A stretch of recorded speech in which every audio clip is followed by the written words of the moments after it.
Eh bien, bonjour à toutes et à tous et bienvenue dans ce troisième webinaire avec le 2 qui donc sera consacré aux fondamentaux d'une voie recyclable. Alors, pourquoi ce choix? Eh bien, d'abord parce qu'une certaine partie d'entre vous est financée sur des études préopérationnelles, voire des études opérationnelles, donc des études de maîtrise d'œuvre. Alors, certes, ces études, elles ne sont pas réalisées en régie, mais vous allez être amené à valider des plans, des parties pris d'aménagement, et donc il est utile que vous ayez un fond technique pour pouvoir le faire. Alors, l'autre raison, c'est aussi qu'une grande partie d'entre vous est positionnée sur des schémas directeurs cyclables et que la traduction concrète d'un schéma directeur, ce sont bien évidemment des aménagements. Et donc, vous serez sans doute, enfin, en tout cas, on l'espère, hein, vous serez amené à voir se déployer concrètement ce schéma directeur et donc à vous prononcer, voire à participer à ces choix d'aménagement. Alors, évidemment, hein, cette question de l'aménagement de voirie, c'est une question extrêmement vaste, hein, qui ne se réglera pas en 2 heures, hein. C'est pourquoi on a choisi de vous consulter préalablement pour construire le programme. Et parmi les thématiques que vous avez choisies, il y en a deux qui ressortent. C'est d'abord concevoir un plan de circulation favorable aux cyclistes et puis en deuxième, l'action rapide pour améliorer les conditions de circulation des cyclistes. On a donc construit le programme en réservant une place particulière à ces deux thématiques. Il y a aussi une troisième qui ressort, c'est celle de la conception d'aménagement cyclable structurant qu'on abordera si on a le temps. Voilà pour ce qui est du programme. Alors, pour vous accompagner aujourd'hui, nous avons Flavien Lopez, hein, avec qui nous avons réfléchi ensemble au programme et qui interviendra à la fois sur les présentations et les temps participatifs. Et puis, nous avons également Jérôme Cassagne, qui interviendra sur la thématique des actions rapides pour développer le vélo. Et enfin, Bertrand Debout, hein, Bertrand qui scrutera le fil de discussion pendant la totalité de ces 2 heures et fera remonter des questions où il répondra en direct. Voilà, je vous propose de démarrer dès à présent avec Flavien pour notre premier temps d'échange, pardon, qui sera autour des illustrations que nous avons demandé, on vous avait demandé de les sélectionner pour aujourd'hui. Voilà, Flavien, c'est à toi. Bien, eh bien, bonjour Thomas, bonjour à tous. Euh, Vous avez commencé avec nous à vous habituer à l'outil Klaxoon et donc on va solliciter de nouveau cet outil aujourd'hui pour vous faire participer avec nous. Eh bien, pour ce faire, je vais vous mettre dans le chat un lien qui vous permettra d'accéder au board que je vais vous présenter tout de suite, sans plus tarder. Voilà le lien, on pourra le remettre pour d'autres personnes qui nous rejoindraient un peu plus tard. Et donc, je vais vous présenter de nouveau, d'une autre manière que celle que Thomas a retenu, le programme de notre webinaire qui nous occupera jusqu'à 16 heures. Et donc, vous allez découvrir avec moi ce board Klaxoon euh, qui va nous emmener dans un premier temps vers un exercice pour lequel, si vous avez pu consulter nos mails d'invitation, eh bien, vous aurez emmené quelques photos et vous allez nous parler de vos aménagements et de vos aménagements que vous jugez cyclables d'une part et des aménagements que vous jugeriez non cyclables d'autre part. Et puis ça nous conduira justement à se poser des questions sur quels sont les critères pour savoir si un aménagement est cyclable ou pas cyclable. Et sans trop divulguer la suite des échanges, parce que là on ménage un peu de suspense, eh bien on va regarder les critères qui permettent de choisir entre séparation des modes et mixité des modes. Ça, ce sera un premier temps d'échange et je vais y revenir juste après. Ensuite, on parlera des plans de circulation favorables aux cyclistes, puisque c'est la thématique qui est apparue comme prioritaire lorsqu'on vous a demandé de voter lors de l'inscription. Donc, vous verrez qu'est-ce que c'est un plan de circulation favorable aux cyclistes, quels sont les outils qui permettent de faire des plans de circulation favorables aux cyclistes. Ensuite, comme vous nous l'avez demandé, là encore, c'était la chose qui arrivait en deuxième dans le vote, eh bien, on verra comment est-ce qu'on peut agir vite. Agir vite, ça peut être créer des aménagements rapidement, parfois des aménagements qui sont moins qualitatifs que le définitif, mais qui ont quand même énormément d'avantages. Et comment est-ce qu'on peut aussi utiliser les possibilités réglementaires pour agir vite. Donc ça, c'est le déroulement global du webinaire. Et à la fin, avant de se quitter, on aura un petit exercice collectif justement sur qu'est-ce que c'est qu'un aménagement cyclable, qu'est-ce que c'est qu'un aménagement qui ne serait pas cyclable. Sachant que au fur et à mesure de nos échanges, vous serez aussi sollicité pour répondre à quelques quiz. Voilà, vous aurez quelques petites surprises. Alors, le premier exercice qu'on vous propose, eh bien, c'est d'utiliser les photos avec lesquelles vous êtes venus, pour ceux qui ont pu venir avec quelques photos. Et l'idée, eh bien, ça va être de venir illustrer ces deux cartes de France. À gauche, la carte de la France de vos aménagements cyclables, et à droite, la carte de la France de vos aménagements non cyclables. Et donc, vous allez pouvoir, sur des post-it, comme on l'a déjà fait sur des exercices par le passé pour ceux qui étaient au précédent webinaire, eh bien, venir poser des photos globalement sur la zone sur laquelle vous vous trouvez, hein. Et donc, pour vous donner l'exemple, je vais moi-même venir mettre une photo. Donc, il s'agit lorsque vous allez aller sur la fenêtre Klaxoon, là, vous serez plus dans le partage d'écran de notre webinaire, mais sur la fenêtre Klaxoon pour laquelle je vous ai donné un lien, eh bien, il s'agit de venir appuyer sur le petit bouton plus en bas pour ajouter un post-it. Et à ce moment-là, vous pouvez venir avec le petit logo photo, importer également des photos. Et donc là, je vous montre l'exemple. Moi, j'ai sélectionné une photo ici qui est quelque chose qui s'appelle un double sens cyclable. Euh, on va en reparler ensemble tout à l'heure de ce que c'est qu'un double sens cyclable. Mais du coup, eh bien, j'envoie mon post-it avec ce petit bouton là qui ressemble à un avion en papier et je vais venir positionner le double sens cyclable à l'endroit de la carte où j'ai trouvé cette photo, enfin, où j'ai pu prendre cette photo. Voilà pour l'exercice et je vois que des premières photos commencent à apparaître. Si certains ont des petits soucis avec l'outil, vous pouvez nous en faire part dans le chat, on essaiera de les résoudre. En tout cas, vous pouvez redimensionner vos post-it et les déplacer. Voilà, c'est à vous de nous faire l'illustration de la France cyclable et de la France non cyclable. Et on verra que ce sont des notions qui ont une part de subjectivité, mais qui ont aussi euh, intérêt à s'appuyer sur des critères qu'on va voir dans la suite de notre webinaire de cet après-midi.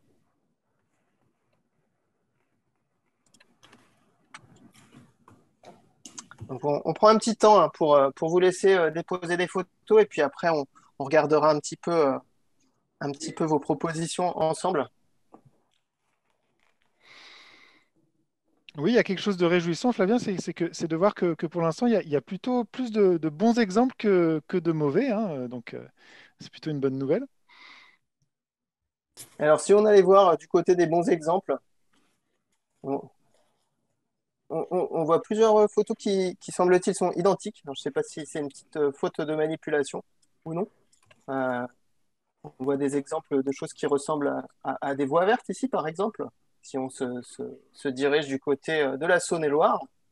Par contre, si on part en voyage du côté de Chartres, on voit des aménagements qui sont un peu plus urbains.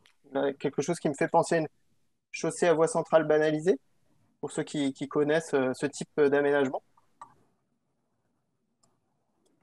Et puis là, partons par exemple en Charente-Maritime. Là, je zoome sur un aménagement qui semble être quelque chose en béton en tout cas. Je pourrais parier sur une voie verte, mais j'en suis pas complètement sûr. Quelques traversées cyclables qui sont illustrées ici également.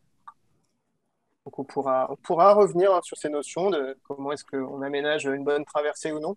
Pas forcément le centre de nos échanges d'aujourd'hui, mais il pourra y avoir des éléments sur ces aspects et puis on pourra y revenir lors d'autres webinaires également. Oui, dans les mauvais exemples, on voit la question des franchissements des ouvrages d'art, hein, avec euh, un exemple là, qui me semble être dans le département de l'Ardèche, hein, voilà, qui me semble être le franchissement du Rhône, là, avec la question de la largeur hein, des aménagements qui se pose également. Et puis juste en dessous, la question des dispositifs anti-accès motorisés qui peuvent pénaliser quand même la circulation des cyclistes. Ce qu'on voit également du côté des aménagements qui sont jugés pas cyclables. Alors ici, j'ai l'impression qu'il y a quand même une bande hein, qui est présente sur la chaussée, mais que pour autant, eh bien, on a un trafic motorisé qui peut circuler vite, fort, entre guillemets, et puis en nombre. Eh ben, ça fera un très bon lien, je pense, avec la partie suivante. Là, je dézoome un peu pour voir si on a de nouveaux aménagements qui nous ont rejoints. On est toujours sur la tendance pour laquelle tu t'es réjoui, Thomas, savoir qu'on a plus de bonnes réalisations que de mauvaises réalisations. Malheureusement, je pense qu'on a encore un pas à franchir pour avoir une France parfaitement cyclable, mais on va y arriver. N'hésite pas, Thomas, hein, si tu vois des choses particulièrement intéressantes sur lesquelles zoomer. Moi, je vais partir en Alsace, tiens. Je vais rencontrer quelque chose qui ressemble à une voie verte. Néanmoins, il y a une chicane qui en, en, en, en- en régie l'accès, si on peut dire. On peut se réjouir, c'est qu'on ne trouvera pas de véhicules motorisés sur cet aménagement. Par contre, eh bien, on a une petite manœuvre à réaliser lorsqu'on est cycliste pour pouvoir accéder à l'aménagement.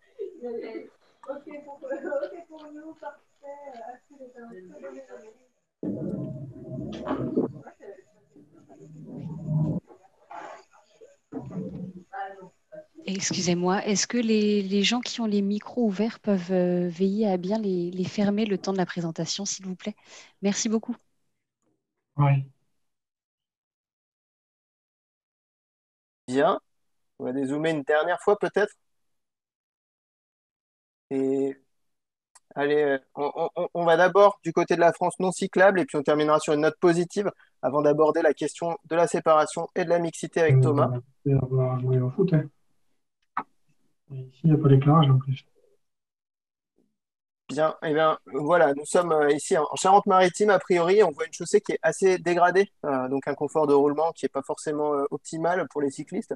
On peut se poser aussi la question de la présence de véhicules motorisés, hein. C'est vrai qu'avec une seule photo, eh bien, on n'a pas forcément toute la vie de l'aménagement, on ne sait pas ce qui se passe à toutes les heures de la journée, même si au loin, on devine un panneau qui nous dit que cette route est interdite aux véhicules motorisés.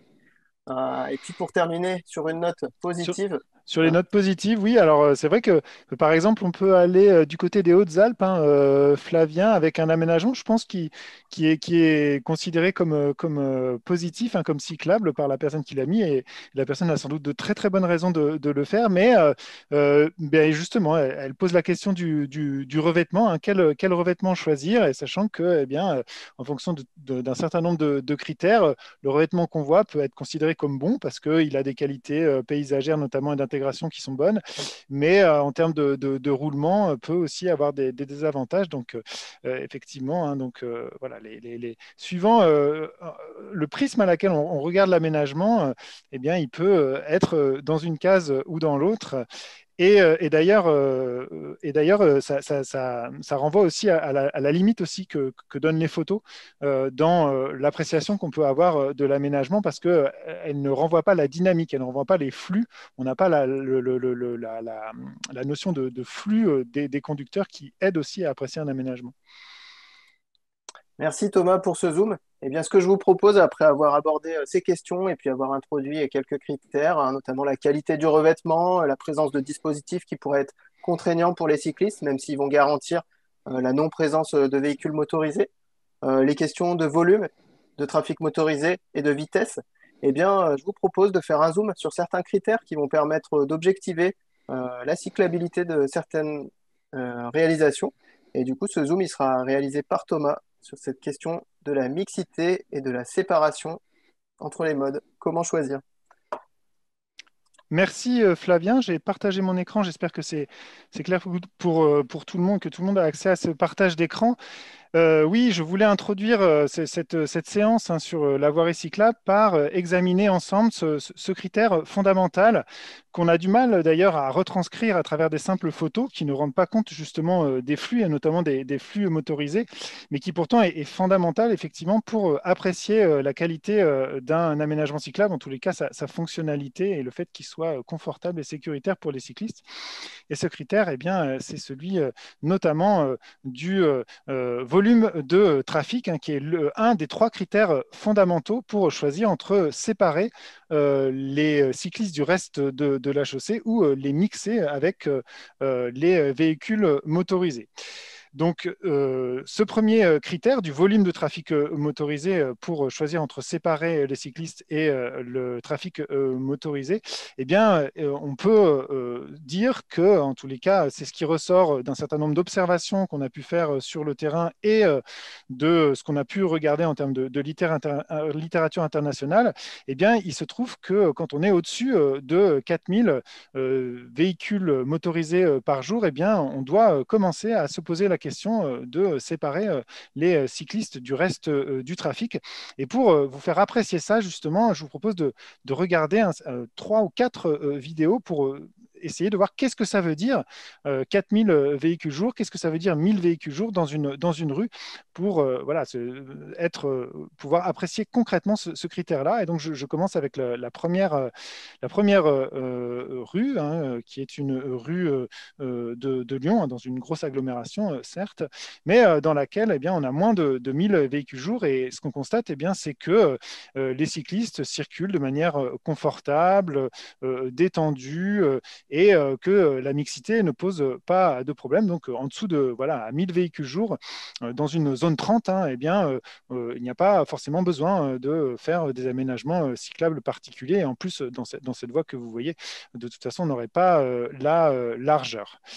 On augmente un peu plus en termes de trafic motorisé. On arrive à 2300 véhicules jour, hein, toujours une rue à Lyon, où ce qu'on constate, c'est que, eh bien, également, là, la plupart du temps, il ne se passe pas grand-chose, hein. Je précise que ce sont des prises de vue qui ont été prises à l'heure de pointe, hein. Eh bien, même à l'heure de pointe, il n'y a pas de problème particulier, hein, pour faire partager le même espace par le cycliste et les usagers motorisés. Les cyclistes sont relativement à l'aise, hein. Ils sont tellement à l'aise que vous voyez, hein, les parents transportent leurs enfants et se sentent tellement à l'aise qu'ils n'éprouvent même pas le besoin de leur faire porter un casque. Donc, ça peut être aussi vu comme un critère de confort pour les cyclistes. Et puis, par contre, quand on commence à aller dans des trafics plus forts, ici, vous avez une rue qui a plus de 7500 véhicules jour, et bien là, vous avez moins de cyclistes et un certain nombre de cyclistes ne se sentent pas suffisamment à l'aise pour circuler avec les autres usagers motorisés et empruntent le trottoir, hein, comme vous pouvez le voir sur cet extrait. Alors, ça ne veut pas dire que tous les cyclistes ne se sentent pas suffisamment à l'aise, hein. Il y en a certains, là, comme vous le voyez, qui la prennent, la chaussée, mais en tous les cas, on est dans un aménagement qui ne va pas être suffisamment inclusif, pas attractif pour avoir un maximum de cyclistes. Et puis, je continue par un exemple voilà, au bout du spectre, hein, volontairement pas dans une grosse agglomération, hein. On est donc à Cruzeil, hein, une petite commune au nord d'Annecy, là où on est à 12 000 véhicules jour. Et là, très clairement, bon, le 30 km/h est respecté, hein. Je précise que les exemples qu'on a vus, là, c'est des exemples où on avait fait les mesures de trafic en volume et en vitesse, et où le 30 km/h est respecté. Et pourtant, eh bien, cette voie n'est pas du tout confortable et attractive pour les cyclistes, hein, qui ne peuvent pas vraiment circuler de manière efficace, et notamment en descente, hein, notamment en situation congestionnée. Ils sont obligés de rester derrière les véhicules motorisés. Donc, ce n'est pas un aménagement qui est complètement satisfaisant. Voilà pour ce qui est donc du premier critère, hein, le critère de trafic, hein. Alors voilà, vous avez les 4 vidéos qui sont côte à côte, hein, pour se rendre compte un petit peu des différences d'ambiance qui peut avoir. Et pour résumer, voilà, hein, voilà ce qu'on peut dire, c'est que en haut, on a le vert, hein, le satisfaisant en termes de volume de trafic. Et puis en bas, on a le jaune, voire le rouge, avec des choses où eh bien, il va falloir travailler soit sur le plan de circulation pour faire baisser le volume de trafic motorisé, soit réfléchir à faire des aménagements séparatifs. Bertrand, s'il y a des questions, n'hésite pas à m'interrompre. Donc, premier critère, le volume de trafic motorisé pour choisir entre séparation ou mixité vélo-voiture. Deuxième critère, la vitesse réellement pratiquée par les usagers motorisés. On parle bien de vitesse réellement pratiquée et pas de vitesse limite, puisque un simple panneau de limitation de vitesse ne suffit pas toujours à ce que la vitesse soit effectivement respectée, hein. Donc, cette vitesse, elle a des conséquences à la fois sur le niveau de sécurité ressenti par les usagers motorisés, mais aussi sur le niveau de sécurité réel, hein, puisqu'elle a modéré la vitesse. Ça permet de réduire à la fois le risque d'accident, hein. Il y a moins de chances que l'accident ait lieu, mais ça réduit aussi la gravité, la gravité de l'accident quand l'accident a eu lieu. Excusez-moi, j'en ai fait une trop vite. Voilà. Et troisième critère, c'est le volume de trafic cycliste, hein. Donc, quand on parle de volume de trafic cycliste, on parle bien du volume de trafic cycliste souhaité, pas le volume de trafic cycliste constaté, puisqu'on est dans une dynamique de développement de l'usage du vélo. Et donc, c'est le volume de trafic cible qui doit servir au dimensionnement de l'infrastructure et au choix de séparer entre vélo et voiture, avec ici donc un exemple d'infrastructure cyclable très fréquentée ou même s'il y avait un volume de véhicules motorisés faible, eh bien, on devrait quand même avoir eh bien, une séparation des modes pour que ça se passe bien pour les cyclistes. Désolé pour la fluidité pas parfaite de la vidéo. Euh, voilà un autre exemple où on a un flux très fort qui donc exclut l'opportunité de faire passer trop de véhicules motorisés. Sachant que voilà le tableau, je ne vais pas le détailler parce que voilà, c'est un tableau qu'on aura peut-être l'occasion de voir et de détailler dans les différentes formations qu'on fera avec vous dans les prochains mois et qui propose, c'est un tableau d'aide à la décision qui propose donc le type d'aménagement à mettre en œuvre en fonction des trois critères principaux que je viens eh bien, de vous exposer, sachant que ce tableau n'est absolument pas limité à l'urbain, hein. C'est un tableau qui concerne tous les milieux, hein. On peut avoir des voies hors agglomération qui sont limitées à 50 km/h, et donc le tableau est pertinent. On peut avoir des voies en agglomération qui sont limitées à 70 km/h, et le tableau ici est encore pertinent, sachant que pour les voies limitées à 90 km/h, qui sont en théorie une minorité, hein, puisqu'elles doivent être voilà, à chaussée séparée, même si certains départements enfin, les départements peuvent déroger, hein. Toujours est-il que pour les voies limitées à 90 km/h, c'est quand même a priori la piste cyclable qui est l'aménagement le plus pertinent. Voilà pour ces trois critères principaux.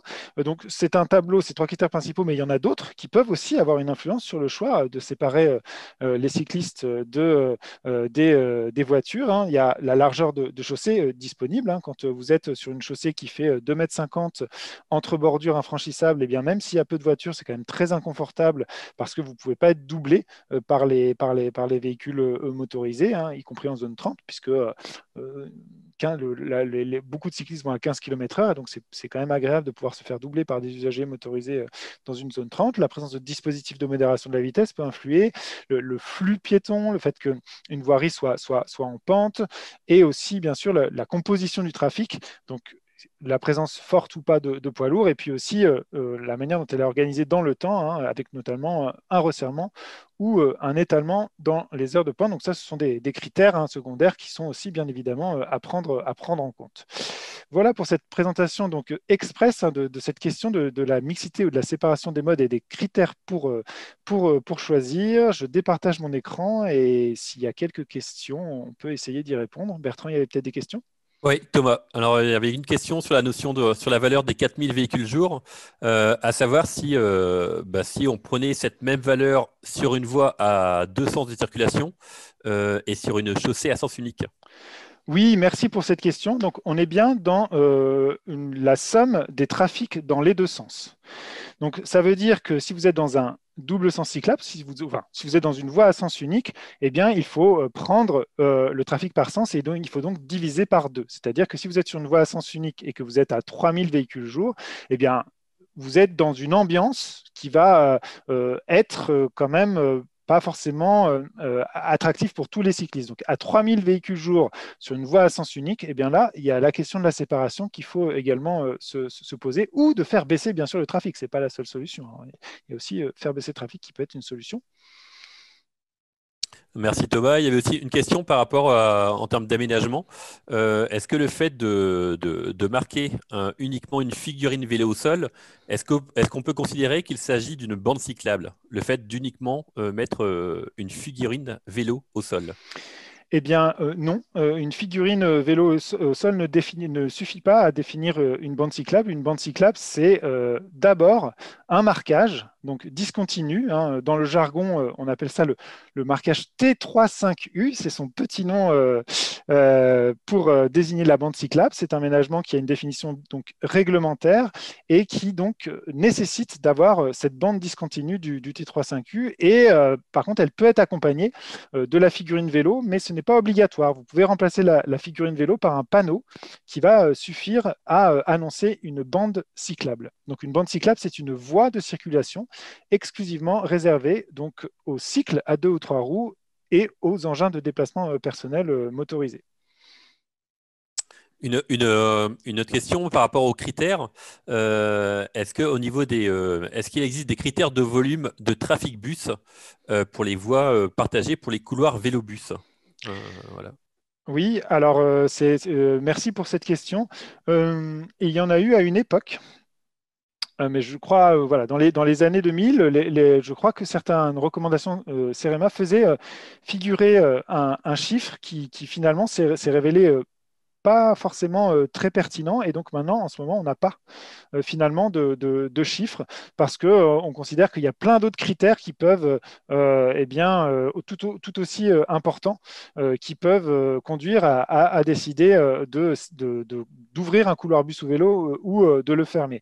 Néanmoins, on peut quand même se dire, et Flavien pourra compléter puisqu'il connaît bien le sujet, on peut se dire que quand vous avez des fréquences de bus à tous les 10 minutes ou tous les quarts d'heure, eh bien, cette mixité, elle est évidemment beaucoup plus envisageable que quand vous allez avoir une hyperfréquence sur un réseau de bus à haut niveau de service, a fortiori si les bus vont vite. Voilà. Compléter, Ouais. et si on reviendra peut-être un peu sur ces notions, pas dans le détail aujourd'hui, ce qu'on peut dire, c'est que évidemment, au-delà de la notion de trafic, il y a aussi la notion de conception géométrique des aménagements.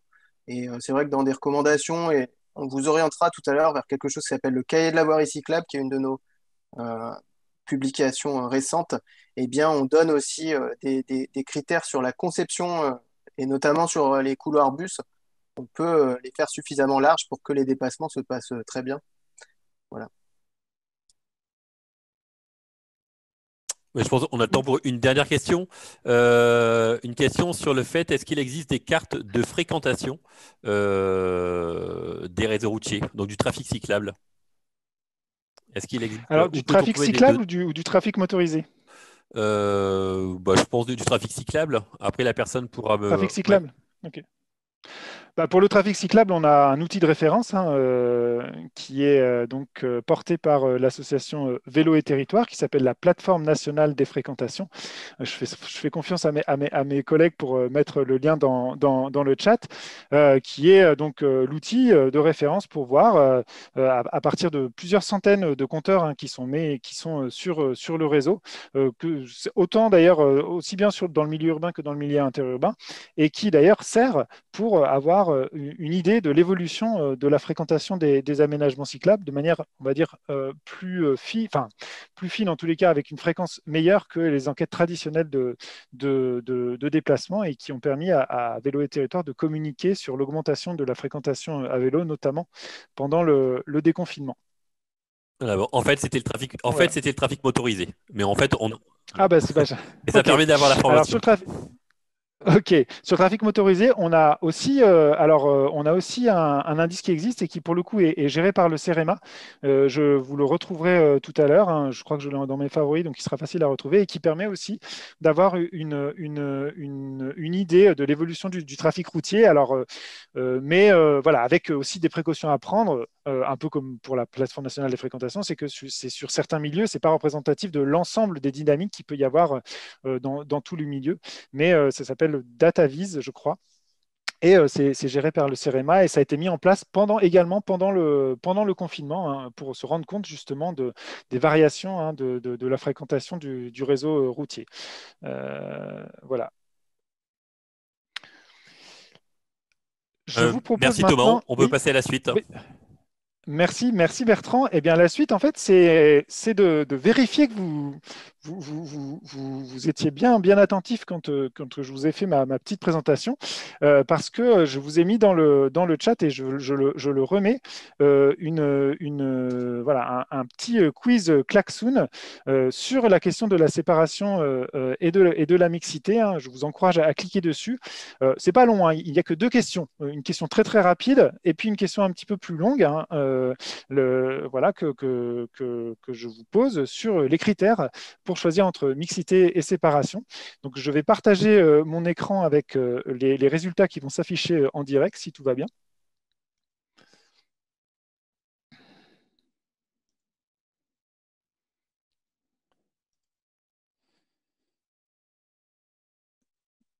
Très bien, là je...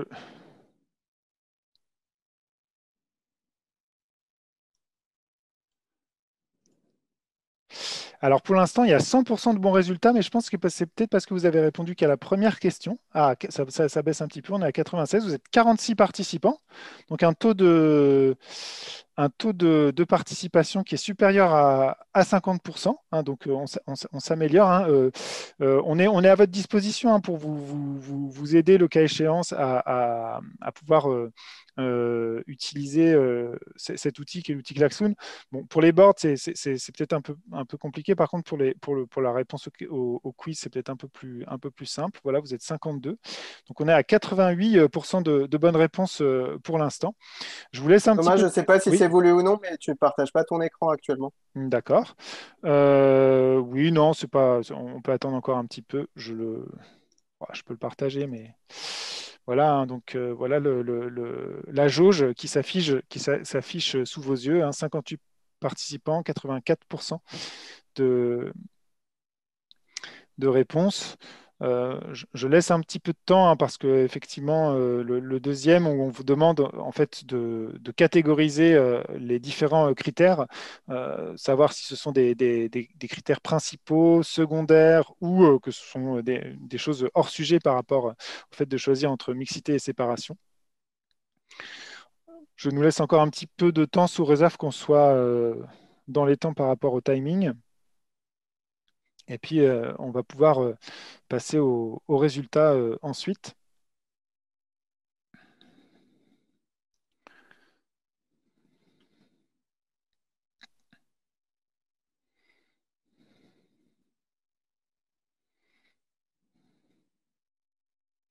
Pour l'instant, je dirais que les résultats sont assez impressionnants, hein. Si c'est effectivement 79% de bonnes réponses, je vous dis bravo, parce que c'est pas évident quand même, hein. Il fallait quand même être attentif à l'ensemble de l'exposé, hein, notamment sur les questions de trafic constaté, trafic souhaité.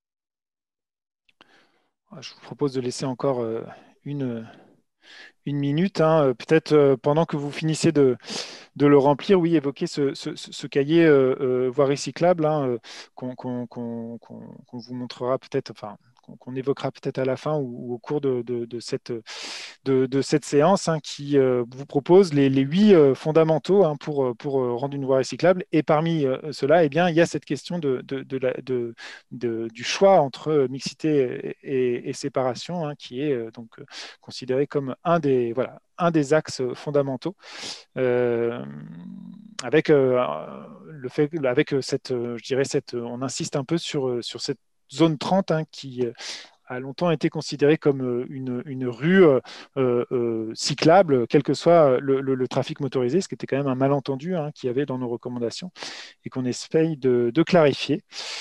Voilà, mais écoutez, je pense qu'on va pouvoir peut-être passer au résultat du quiz que je vais vous présenter. Donc, la première question, hein, qu'on vous posait, oui, eh bien, c'était celle du seuil de trafic à partir duquel il faut envisager de séparer les cyclistes de la circulation motorisée. Donc, vous êtes presque 90% à avoir trouvé la bonne réponse. Bravo, c'était effectivement 4000, hein. c'est pas non plus l'alpha et l'oméga, hein. Il peut y avoir des situations où, bien qu'on soit à 3000, eh bien, il faille séparer, hein. Je parlais notamment des voiries, par exemple, peu larges, voiries à sens unique peu larges, et des situations à un peu plus de 4000 où les conditions de circulation font que eh bien, la mixité peut être envisagée, mais en tous les cas, c'est le seuil de référence, hein, que l'on prend depuis peu sur cette mixité vélo-voiture. Et puis le deuxième exercice, hein, qu'on vous avait demandé de faire, c'est de trier des critères pour choisir entre séparation et mixité. Et donc, eh bien, c'est aussi un très très bon un très très très très bon taux de réussite que vous nous proposez. Bravo à vous. Hein. Donc, avec voilà les trois critères principaux qui reviennent, donc le volume de trafic routier, la vitesse réelle de trafic routier, et puis le volume de trafic souhaité, avec ensuite les critères secondaires que j'avais détaillés, et puis d'autres qui ne sont pas forcément, quoi que ça pourrait se discuter, hein, mais enfin qui sont considérés comme pas forcément des critères impactants, hein, le choix entre séparation mixité, le paysage ou encore la présence, le passage d'animaux sauvages. Voilà, eh bien je départage mon écran. Je vous remercie pour cette première séance sur la notion de séparation et mixité. Et puis maintenant, on va eh bien, s'intéresser aux thématiques que vous avez choisies et qui nous ont servi à construire le programme. Et je donne la parole à Flavien. Bien, merci Thomas et rebonjour à tous. On va aller sur la question des plans de circulation favorables au vélo.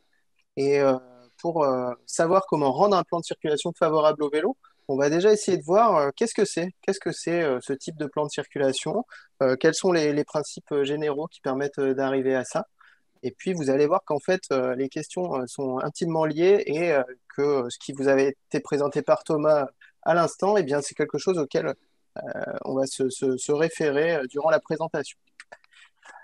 Donc, si on s'intéresse à la notion de plan de circulation, et plus généralement d'ailleurs de plan de circulation et de stationnement, eh bien, on voit qu'il s'agit des règles de circulation et de stationnement qui ont été édictées pour une voirie donnée, notamment pour ceux qui ont assisté au webinaire précédent, par les autorités qui sont détentrices du pouvoir de police de circulation ou du pouvoir de police de stationnement.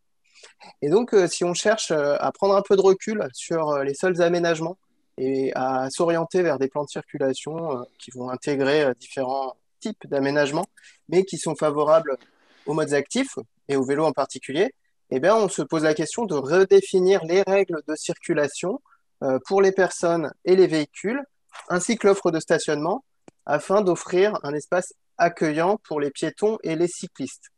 Donc, on a commencé à aborder cette question de qu'est-ce que c'est qu'un espace accueillant pour les piétons et les cyclistes. On va y revenir juste après. Mais je vous propose un petit exercice. Alors là, il n'est pas question de quiz klaxon, on s'en réserve pour après. Mais par contre, il est question de se poser des questions à soi-même et on se dit, rendre un plan de circulation favorable aux cyclistes, comment ça marche? Est-ce que lorsque je mets en zone 30 un quartier, en créant des aménagements pour mettre en place cette zone 30, est-ce que finalement, je rends mon plan de circulation favorable aux cyclistes et aux modes actifs? Je vous laisse vous poser cette question en l'illustrant par un second schéma. On a un quartier très simple, puisqu'il est traversé par deux rues qui se croisent avec un mini giratoire que vous allez trouver ici. On a bien fait les aménagements, donc on a créé des aménagements modérateurs de vitesse pour s'assurer que les véhicules vont effectivement circuler à 30 km/h dans notre quartier. Et puis on va se poser la question ensemble, est-ce que ça, eh bien, c'est un plan de circulation favorable aux cyclistes? Eh bien, on va apporter des éléments de réponse à cette question. Ce qu'on peut dire, c'est que c'est quelque chose qui agit sur les vitesses des véhicules motorisés. Et vous avez vu que la vitesse des véhicules motorisés, eh bien, c'est un des critères principaux pour voir si la voirie, finalement, elle va pouvoir accueillir des cyclistes. Alors, il y a la question de la séparation et de la mixité, il y a aussi la question des intersections. Mais ce qu'on peut dire, eh bien, c'est que notre petit quartier, là, qui est représenté en haut à droite, s'il est situé, par exemple, à proximité d'une rue extrêmement passante qui accueille un transit motorisé, qui est congestionné parce qu'on a un feu de circulation ici, eh bien, peut-être que notre quartier, dans certains cas, eh ben, il va être un bon raccourci pour les véhicules motorisés. Et en dépit des aménagements modérateurs de vitesse qu'on y aura créés, il pourra y avoir des cas où on aura un trafic motorisé de transit qui sera trop important pour avoir un espace accueillant pour les cyclistes et les piétons, dans certains cas en tout cas. Donc ce qu'on peut dire, c'est que ce plan de circulation, d'une certaine manière, puisqu'il s'agit d'une redéfinition des règles de circulation au sein de notre quartier qui comporte 2 rues, eh bien, il agit sur les vitesses des véhicules motorisés, ce qui est plutôt favorable. Par contre, il n'agit pas sur le trafic motorisé de transit et globalement, il n'agit pas ou peu sur les volumes de trafic motorisé. Et du coup, eh bien, on peut se dire que dans un certain nombre de cas, ce ne sera pas une mesure suffisante pour rendre notre voirie cyclable dans notre quartier de 2 rues. Et donc, en fait, voilà, on se renvoie la balle et on échange avec la thématique de Thomas. Et puis, on va se dire, mais finalement, comment est-ce qu'on fait? Vers quel seuil est-ce qu'on doit tendre pour qu'au sein de notre quartier de 2 rues, eh bien, on puisse revendiquer avoir créé une voirie cyclable? Eh bien, il va être question du trafic motorisé en vitesse, comme on l'a dit déjà, en nombre. Évidemment, il va être aussi question de la position dans le réseau dans le réseau cyclable. Mais ce qu'on peut dire, eh bien, c'est qu'en fait, on va pouvoir agir sur les vitesses par un certain nombre d'aménagements, modérateurs de vitesse, mais il faut aussi se dire qu'on peut aussi agir sur les volumes de trafic motorisé en utilisant des outils qui sont liés à la notion de plan de circulation et que je vais vous présenter juste après. Pour faire écho à la question qui a été posée dans le chat tout à l'heure, sur la question de la connaissance des trafics motorisés, et Jérôme Cassagne a commencé à y répondre. Souvent, les conseils départementaux ont des données parce qu'ils réalisent des campagnes de comptage qui sont assez complètes. Mais ce qu'on peut dire aussi, c'est que lorsqu'on réalise un projet, enfin, ça dépend aussi de l'ampleur du projet, mais il est généralement plus que recommandable de réaliser des comptages spécifiques pour ce projet, d'avoir en tête d'éventuels nouveaux établissements qui seraient à créer dans les années à venir et d'avoir des données de comptage récentes finalement et localisées. C'est-à-dire que on ne peut pas se contenter d'avoir des données imprécises lorsqu'il s'agit de faire des choix en matière d'aménagement. En tout cas, c'est la doctrine qu'on défend. Et donc, puisque là, on est sur la thématique des plans de circulation, eh bien, on va aller voir quels sont les outils qui vont permettre d'agir sur le trafic motorisé en nombre pour justement rendre accueillant l'espace pour les cyclistes.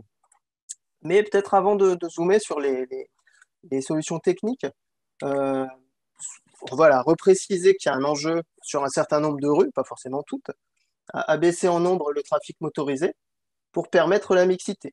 Par contre, si on revient au tableau, on voit que sur des axes sur lesquels il y aura un trafic motorisé qui serait fort, parce qu'il y a toujours des axes sur lesquels on aura du transit de véhicules motorisés, eh bien, il y a la possibilité de créer des aménagements cyclables séparatifs et donc de séparer les vélos des véhicules motorisés.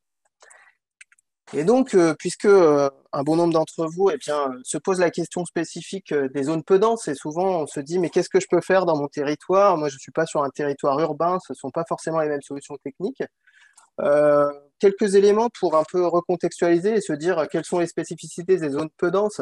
Et on voit qu'en fait, on a beaucoup de réalités différentes. Lorsqu'on parle de zones peu denses, on peut avoir des traversées de villages avec des rues étroites où il y a finalement peu de véhicules motorisés.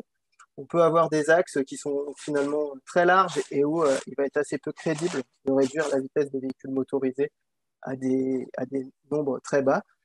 Et ça fait se poser un peu des questions.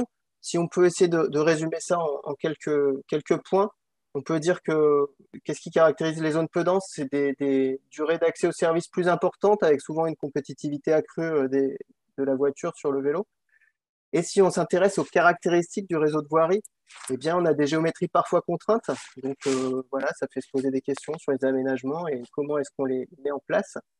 Par contre, ce qu'on peut dire, c'est que globalement, c'est global, on ne peut pas faire une règle de ça, mais on a des volumes de trafic motorisé qui sont parfois plus faibles que lorsqu'on est dans des milieux urbains, très urbains. Et donc, on peut se dire qu'en termes de séparation et de mixité, ça peut permettre d'entrevoir des solutions différentes et ça laisse un peu de place à justement la solution mixité sur certains axes.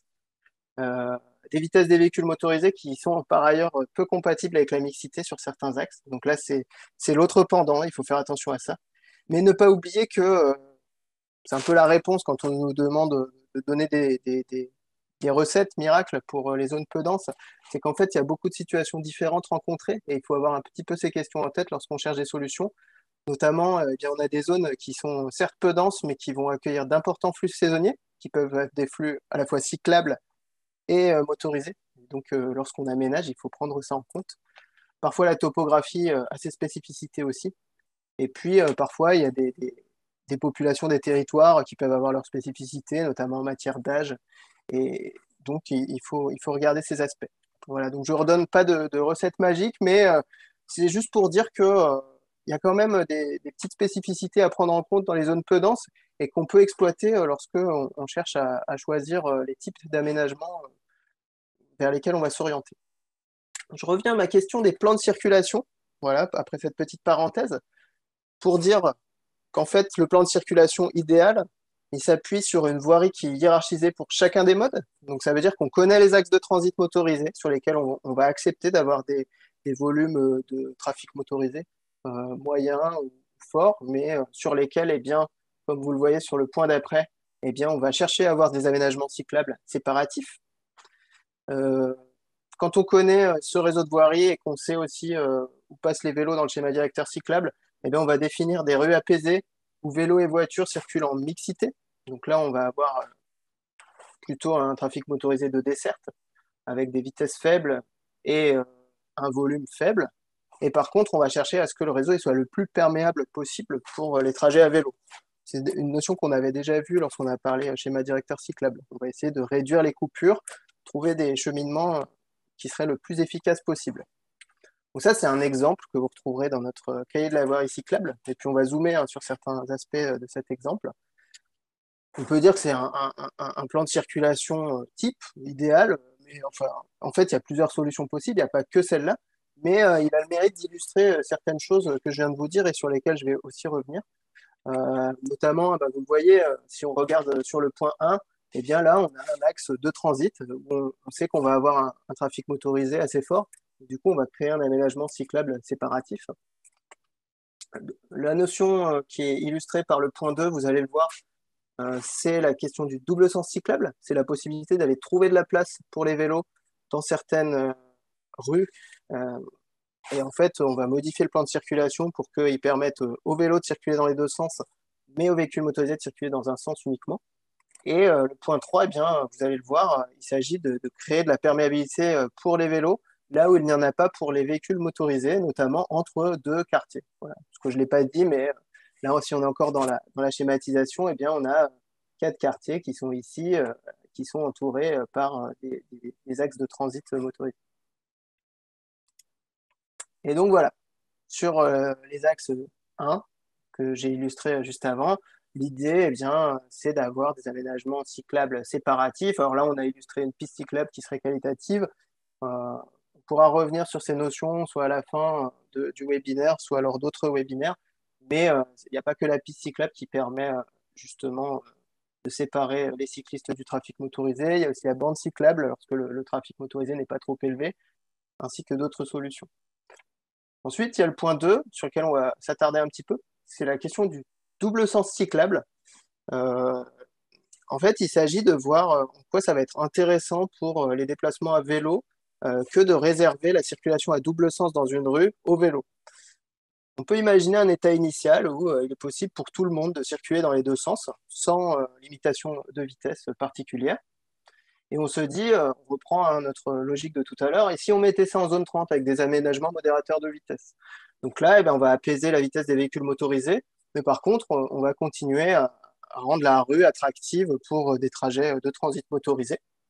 Dans certains cas, ça peut fonctionner, hein, si on a des trafics motorisés faibles, et en tout cas, on n'aura pas la place de créer des aménagements séparatifs. Dans un second temps, eh bien, si on veut abaisser le volume de trafic motorisé dans la rue, eh bien, on peut choisir de maintenir un sens de circulation motorisé qui peut traverser la rue en transit. Là, c'est du haut vers le bas. Voilà. Et on va mettre la rue à double sens cyclable. Ça, c'est quelque chose qui va modifier le trafic motorisé sur la rue. Mais par contre, potentiellement, ça va maintenir un trafic motorisé de transit important dans le sens du haut vers le bas. Et dans certains cas, ça ne va pas fonctionner pour rendre la rue accueillante pour les cyclistes. Et donc, si on cherche vraiment à modifier les conditions de circulation motorisée dans la rue, il y a quelque chose qu'on appelle le double sens cyclable tête bêche. Et donc là, il s'agit en fait de modifier à chacune des intersections, ou pas d'ailleurs, ça dépend des cas, mais le sens de circulation des véhicules motorisés. Donc là, les flèches grises, c'est les sens de circulation qui sont possibles pour les véhicules motorisés. Mais par contre, eh bien, chacun des tronçons, on va veiller à ce que les vélos puissent y circuler dans les deux sens. Voilà. C'est un double sens cyclable organisé en tête bêche. Et ça, c'est un outil qui est vraiment efficace pour abaisser le trafic motorisé dans une rue et donc pour la rendre finalement accueillante pour les cyclistes. Et donc, si on va vers cette notion de recréer de la perméabilité, il y a d'autres outils qui sont possibles. Notamment, il y a l'impasse, la mise en impasse, sauf cyclistes et piétons.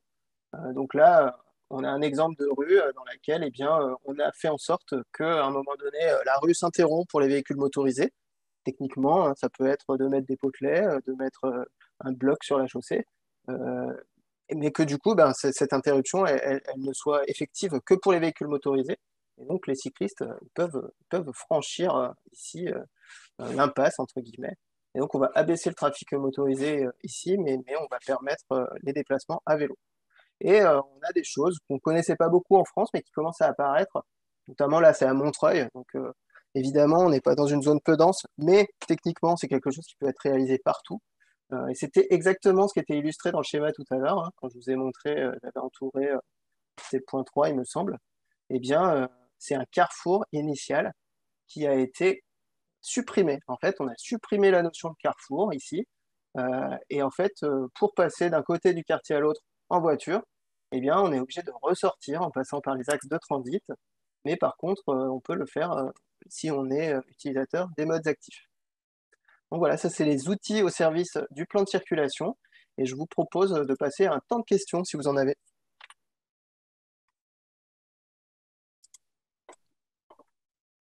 Oui, Flavien, il y a quelques questions. Thomas y a répondu. Donc là, une dernière question. Une question d'Étienne Jacques sur la mise à sens unique pour les véhicules motorisés. La question d'un effet collatéral qui peut exister, c'est-à-dire le report de trafic sur les voies secondaires. Comment gérer ce souci potentiel? Alors du coup, c'est vrai que là, on a pris le parti de se dire que notre réseau de voirie il était hiérarchisé. Donc d'un côté, on a des axes de transit. Alors ils peuvent être mis à sens unique, hein, c'est vrai, mais c'est pas forcément toujours le cas. Et puis on a des axes qui sont dits secondaires et sur lesquels on va faire baisser le trafic motorisé. Et du coup, c'est vrai que là, ce que je vous ai montré, c'était dans l'hypothèse où on était déjà sur un axe secondaire. Et bah, l'effet collatéral, bah, je vais repartager mon écran, hein. L'effet collatéral, ça peut être en effet qu'on a un report de trafic sur d'autres rues et potentiellement les rues qui étaient déjà chargées en matière de trafic. Et ben oui, ça c'est quelque chose qui est tout à fait possible. Mais en matière de gestion, c'est la question de savoir ce qui est souhaitable ou non souhaitable et quels sont les objectifs d'aménagement. Et c'est vrai que là, on est dans une logique où on cherche à modifier la part modale qui est observée sur un territoire.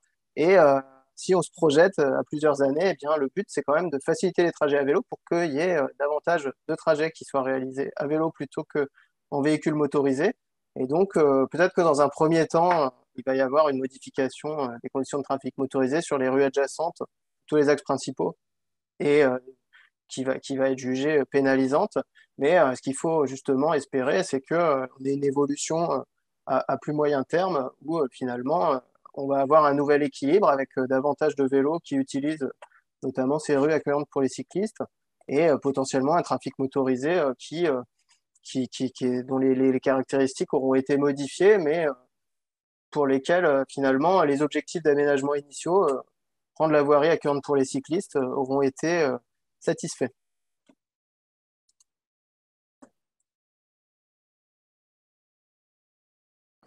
Alors, s'il y a d'autres Une question. questions Oui, du chat, oui. même si elles ont trouvé des réponses et que tu juges intéressantes d'être mises en lumière, c'est possible aussi. Oui, Flavien, une question sur le double sens cyclable. Est-ce qu'il existe une largeur minimale pour mettre en œuvre un double sens cyclable?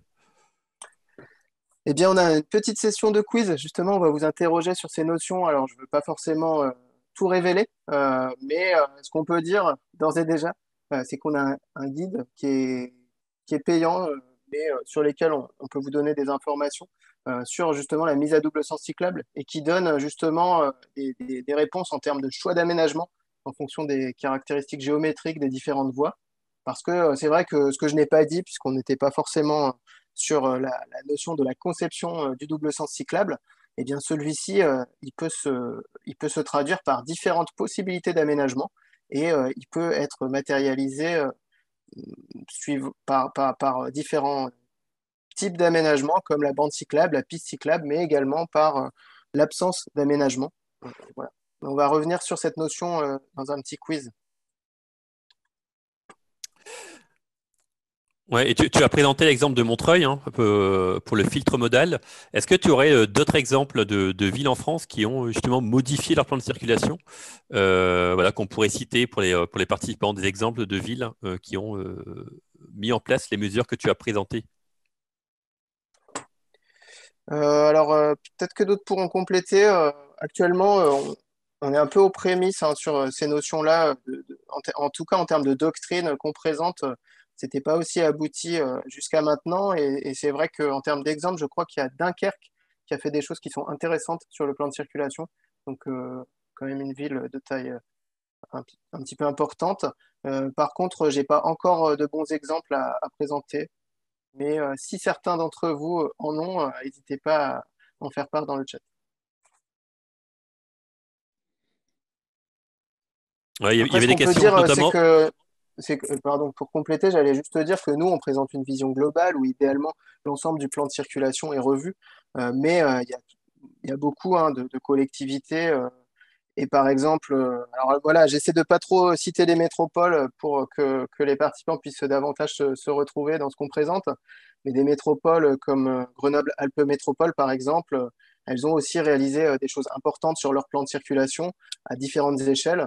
Euh, mais voilà, j'aurais aimé pouvoir présenter des collectivités qui ont travaillé globalement sur le plan de circulation, plutôt dans des tailles comparables à celles des lauréats d'Avelo 2. Et là, j'ai pas forcément d'exemple que je connais en tout cas. Ça veut pas dire qu'il y en a pas.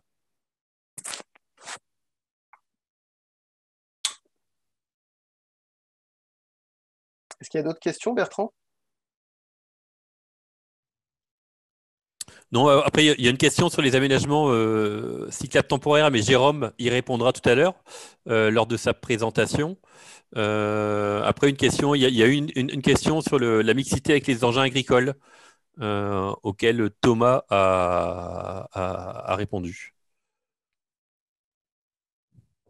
Ok, très bien. Là, je vois une question. Je vais peut-être répondre à cette dernière question et puis ensuite, je vous ferai passer le quiz. C'était pour Grenoble, justement, est-ce que le filtre modal, finalement, ça rejoint cet objectif de créer des aménagements spécifiques aux abords des écoles avec l'opération Place aux enfants? Eh ben, on peut dire que oui, c'est évidemment une possibilité que de créer des aires piétonnes à proximité des écoles et on peut dire que c'est une forme de filtre modal le fait d'avoir ce type de réalisation et de rendre finalement accueillant l'espace aux abords des écoles. Et bien là, il y a un objectif qui a été donné de le faire aux abords des écoles et en fonction de ce qu'on fait sur son territoire, et bien on peut se donner un périmètre de taille diverse pour justement agir et rendre accueillant l'espace pour les cyclistes. Eh bien, je vois le temps qui défile. Ce que je vous propose, c'est de passer à un petit quiz comme tout à l'heure, cette fois sur la notion de plan de circulation. Il y a 3 questions uniquement. Je vous donne le lien du quiz dans le chat tout de suite et je vous dis à tout de suite pour répondre à ces questions.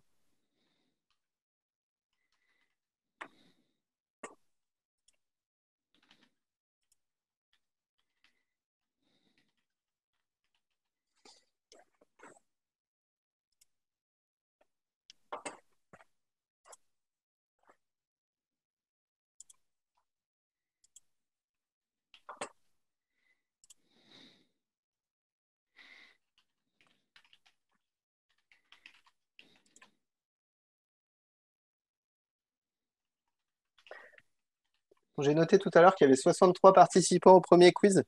Alors, j'imagine que lorsqu'on aura atteint 63, on pourra presque considérer que le quorum est atteint, qu'on n'aura plus de vote. En tout cas, vous êtes 54 pour l'instant à avoir répondu au quiz avec une moyenne de 48%. Voilà, un peu plus faible que la moyenne de tout à l'heure, mais je vous ai tendu pour piège de proposer des questions qui ne trouvent pas de réponse dans l'exposé que je vous ai fait. Vous aurez du coup des connaissances complémentaires grâce au quiz. Flavien, pendant que nos participants répondent au quiz, peut-être revenir en compagnie de Jérôme en plus sur cette question posée par monsieur ou madame Ballester, qui est est-ce que le plan de circulation favorable au vélo peut être inscrit dans un cahier des clauses techniques particulières de schéma directeur cyclable, CCTP de schéma directeur cyclable? Moi, j'aurais tendance à répondre oui, parfaitement, même si ça, je dirais que ça alourdit, ça étoffe encore plus un cahier des charges de schéma directeur cyclable. Je ne sais pas si c'était dans les habitudes qu'on avait jusqu'à maintenant, mais peut-être que Jérôme voudrait peut-être commenter cette question puisqu'il en a conduit beaucoup des schémas directeurs cyclables. Oui, bonjour, bonjour tout le monde. Merci de me reposer la question que j'avais vue effectivement dans le chat. Pour ma part, je ne l'ai jamais trouvé cette question-là dans un CCTP, mais je trouve effectivement que c'est une très bonne idée, hein. Euh, voilà, on trouve souvent dans le CCTP la question des continuités cyclables. Ça, quelque part, ça peut un peu se rejoindre, mais ça n'a jamais été formalisé, ou alors on trouve aussi des fois dans un schéma cyclable cette notion de plan de circulation, mais plus dans le sens de refaire ou de mettre des rues en sens unique, mais plus dans un souci de fluidité du trafic motorisé, mais dans le but de rendre le plan de circulation favorable au vélo et aux modes actifs. Je ne l'ai jamais vu vraiment comme ça, écrit dans un CCTP, mais c'est effectivement à introduire. Ouais, si vous en avez l'occasion, si la personne qui pose cette question est justement en train d'écrire son CCTP pour un schéma cyclable, ouais, je l'invite à formuler cette question dans le CCTP, quoi. Enfin, cette question, ce but, cet objectif à atteindre. Merci Jérôme pour cette réponse. Et du coup, eh bien, il y a 65 personnes qui ont répondu au quiz, un peu plus que tout à l'heure. Et je vous propose de passer aux réponses. On va y aller ensemble et on va regarder la question de la mise en place d'un double sens cyclable. Est-ce que ça nécessite une largeur minimum de chaussée pour être mise en œuvre? Et si oui, est-ce que cette largeur, c'est 3 mètres, 3,5 mètres, 4 mètres, 4,5 mètres? Est-ce qu'il n'y a pas de largeur minimale? Eh bien non, il n'y a pas de largeur minimale pour être mis en œuvre. Ce qu'on peut dire, c'est que dans un certain nombre de cas, eh bien, on va avoir des trafics motorisés faibles. Euh, et ce qui se passe, si on peut dire, c'est qu'il y a assez peu de choses sur les largeurs dans la réglementation. Et donc, il y a beaucoup de routes ou de rues pour lesquelles des croisements sont envisagés. On pense par exemple à des routes de montagne. Et lorsqu'il n'y a que quelques usagers qui se croisent dans la journée, eh ben, c'est quelque chose qui se négocie entre les usagers. Ça veut dire qu'il ne va pas y avoir forcément du confort en permanence sur cette rue, notamment lorsqu'il y a des croisements à réaliser. Mais en tout cas, c'est quelque chose qui va être possible. Et on n'est pas rentré dans le détail du double sens cyclable, mais ce qu'on a la tradition de dire, c'est que en matière de sécurité, c'est quelque chose qui est intéressant parce qu'on a une co-visibilité des usagers. Et du coup, eh bien, ça n'est pas contraire au principe de sécurité. Euh, et du coup, eh bien, c'est vrai qu'en fonction des trafics, de la largeur disponible, on ne va pas forcément aller vers les mêmes solutions d'aménagement. Et puis, dans certains cas exceptionnels, peut-être que lorsque on a une visibilité qui est défaillante, eh bien, ce double sens cyclable ne pourra être mis en œuvre. Ce qu'on n'a pas précisé aussi, c'est que dans la réglementation, actuellement, les zones 30 et les zones de rencontre sont normalement à double sens cyclable, sauf si on a pris des dispositions contraires et qu'on l'a justifié. Et bien, du coup, ça renvoie à la seconde question. La question, c'est de savoir, lorsqu'on met en œuvre un double sens cyclable, qu'est-ce qu'on doit faire au minimum? Voilà. Quel est le minimum pour mettre en place un double sens cyclable? Et la réponse, c'est que on a des sens interdits, puisqu'on a une rue à double sens pour les vélos, mais pas pour les voitures. Donc les voitures, elles vont avoir un sens interdit pour être au courant qu'elles ne peuvent pas accéder dans un des deux sens à la rue. Et sur ces sens interdits, on va mettre des panneaux sauf vélo. Donc ça, en termes de signalisation, c'est la seule chose qui est obligatoire lorsqu'on met en place un double sens cyclable. Et on va prendre les arrêtés de circulation nécessaires pour modifier l'exploitation de la ou des rues concernées.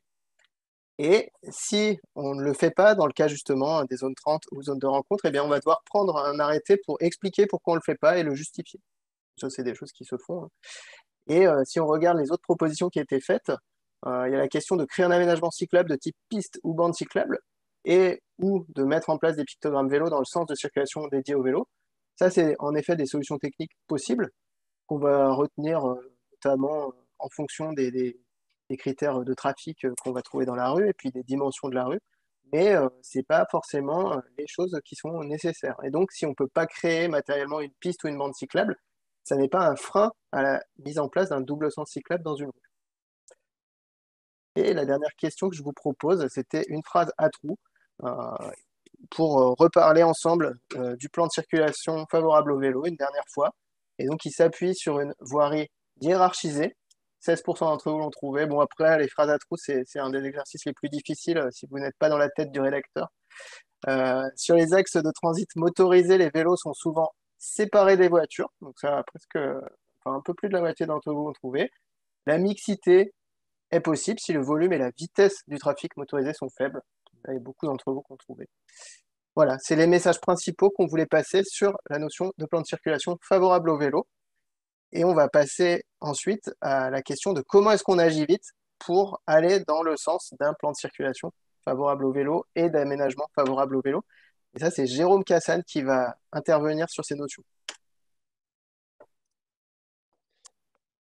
Alors, je vais partager mon écran tout de suite. Si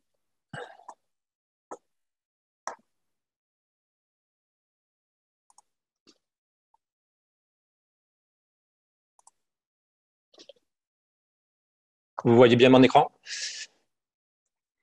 C'est tout bon, Jérôme. Oui, c'est bon, Jérôme. Voilà, donc le deuxième thème plébiscité, hein, donc c'était agir vite. Donc voilà, pourquoi faut-il agir vite? Et donc pour commencer à répondre à l'attente des cyclistes, hein, voilà, on a la demande sociale est là et il faut arriver à faire des choses pour les cyclistes rapidement, pour amorcer le processus de report modal, et puis pour donner rapidement des signes aux autres usagers de la voirie, de la transformation en cours, et on pense notamment aux automobilistes. Donc tous ces éléments, hein, où on a envie de faire des aménagements cyclables assez rapidement. Voilà, on veut qu'il soit fait sans attendre la fin des études de planification, parce que, comme l'a dit Thomas, vous êtes un certain nombre ici à vous être engagés sur l'axe 1 du schéma cyclable. Et vous savez tout à fait qu'un schéma cyclable, ben, ça prend un certain temps. Il y a des décisions qui sont prises dans ce schéma cyclable d'aménagement majeur et ça prend du temps. Donc, on veut commencer à initier, à rendre la ville un peu plus cyclable sans attendre cette fin de la fin de la planification, sans attendre la réalisation des aménagements majeurs qui sont décidés dans ce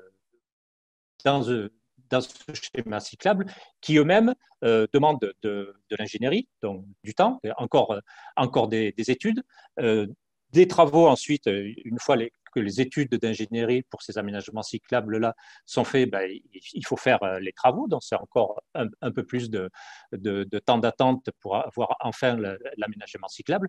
Et puis, c'est un coût pour la collectivité. Donc, voilà, ça veut dire qu'il faut constituer un budget, qu'il faut l'amener au vote des instances qui décident pour pouvoir programmer ces aménagements. Donc, vous voyez que c'est quand même quelque chose, et vous êtes dans des collectivités, vous le vivez, vous voyez très bien de quoi on parle. Donc, c'est pour éviter ce temps d'attente, il est très conseillé de faire des aménagements qui ne nécessitent pas tout cela et qui vont être mises en œuvre plus rapidement. Pour illustrer, voilà, j'ai pris un petit exemple que je connais bien parce que j'ai une collectivité, un petit village des Pyrénées-Orientales qui s'appelle Sorède, donc 3300 habitants, qui a commandé un schéma cyclable, qui commençait à s'intéresser après un plan à programmer un schéma cyclable dès 2008, donc une approbation du schéma cyclable en 2010. En 2014, il y a eu des aménagements qui n'étaient pas proprement dit des aménagements cyclables, mais ils ont commencé à aménager des rues en zone 30 et en zone rencontre par rapport aux éléments du schéma cyclable là, que vous avez à l'image, ce schéma cyclable qui prévoyait, vous voyez, en vert des aménagements cyclables, en orange et jaune des zones 30 et en bleu la zone de rencontre. Dans 2014, donc 4 ans après, il y a eu quand même quelques travaux sur les rues du centre pour les passer pour en faire vraiment un aménagement de type zone de rencontre. Et puis en 2018 puis 2020, ils se sont penchés sur le premier aménagement cyclable structurant prévu par ce schéma.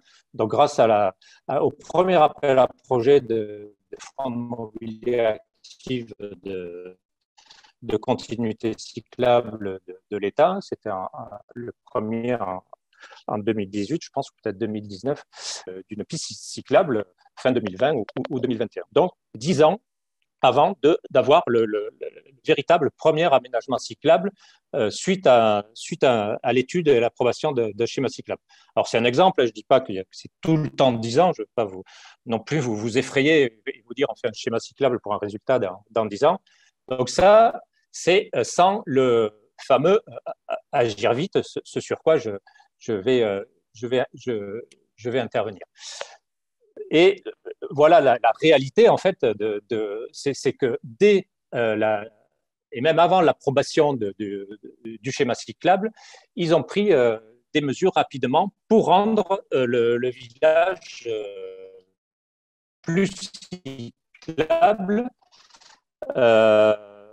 Alors, ça peut se faire, souvent, c'est pour faire des choses en même temps, mais pas sans attendre la fin vraiment et l'approbation du schéma cyclable, parce qu'on a un peu compris les rouages et on voit où sont les grands enjeux, et il y a des choses qui peuvent être mises en place de façon assez évidente et sans venir être en opposition aux conclusions du schéma cyclable, bien sûr. Donc là, sur cette petite localité, ils ont fait des actions sur le plan de circulation, donc des éléments mineurs, des changements de sens de circulation, des choses comme ça, des mises en sens unique, comme vient de l'expliquer Flavien dans sa présentation. Il y a eu des prises d'arrêté de zone 30 et zone de rencontre par rapport au schéma précédent, toute la zone centrale, cœur de village qui était en bleu et une partie de la zone 30 aussi, ils ont pris les arrêtés pour les rendre réellement en zone 30 et en zone de rencontre. Les arrêtés aussi de double sens cyclable, comme on le voit ici sur cette photo, et bien sûr la mise en place de signalisation réglementaire. Voilà une autre photo d'une mise à double sens cyclable, alors qu'ils avaient, là on est en 2010, on venait, la génération du double sens cyclable, c'est le code de la rue, c'est 2008, donc voilà, dans une petite localité comme ça, ils n'avaient jamais entendu parler, ils n'avaient jamais vu un double sens cyclable. Donc voilà, c'était quand même un bel effort et c'était intéressant de les voir prendre en compte ce schéma cyclable et prendre rapidement, précédemment, habituer les gens à cette transformation. Et après, les aménagements qui sont venus, 2014, donc les rues, de vrais aménagements, voilà, il fallait faire des travaux un peu plus lourds pour la zone 30 et la zone de rencontre. Et puis, 2018-2020, le premier aménagement cyclable. Et là, il continue encore à programmer d'autres aménagements cyclables. Donc voilà un peu le pourquoi agir vite. Voilà, c'est pour éviter ce laps de temps d'études voilà, c'est pour accompagner les populations, c'est-à-dire les usagers aussi, qui savent qu'il y a des études qui sont en cours, mais qui ne voient rien venir sur le terrain. Et surtout, il n'y a aucun service rendu pendant ces études pour les mobilités actives. Alors, deuxième volet, comment agir. Donc, la première façon d'agir, c'est faire des aménagements cyclables provisoires. Donc, vous savez certainement qu'on a édité au CRMA un guide en mai 2020 suite au premier confinement pour proposer des solutions d'aménagement cyclable provisoire. Et voilà, c'est une très bonne solution pour agir vite. Donc là, je vais vous présenter rapidement quelques leviers issus de ce guide. Donc le premier, c'est réduire le nombre de voies affectées au trafic motorisé. Ensuite, on peut élargir les aménagements cyclables existants, agir sur les emplacements de stationnement motorisé, c'est-à-dire faire des aménagements cyclables à la place du stationnement motorisé, modifier le plan de circulation. Donc là, ça va complètement dans des mesures que vient d'exposer Flavien, mais des mesures plus faciles à mettre en œuvre sans refondre complètement le plan de circulation, mais on peut faire des petites actions pour commencer à agir sur ce plan de circulation en faveur des mobilités actives. Modérer la vitesse, c'est ce qu'on vient de voir exactement avec l'exemple de Sorède, où ils sont venus rapidement modérer la vitesse dans le centre-bourg, autoriser les cyclistes dans les couloirs de bus, et mettre en place du stationnement vélo, bien sûr, puisque ça va avec une politique cyclable. Hein. Quand on met en place une politique cyclable à une grande échelle et quand on fait un schéma cyclable, on pense toujours au stationnement, mais il ne faut pas que ça arrive après les aménagements. Et on va voir qu'il faut penser à ce stationnement et qu'on peut aussi le mettre de façon provisoire ou temporaire sur le terrain. Donc, premier levier, c'est réduire le nombre de voies affectées au trafic. Donc là, on est plus sur des voies, des 2 fois 2 voies ou des 3 voies. On prend une voie pour faire un aménagement cyclable. Suivant la largeur, on va pouvoir le faire en bidirectionnel ou en unidirectionnel. Voilà, le gros intérêt j'y reviendrai après sur la fin de mon exposé, mais je peux déjà en parler ici.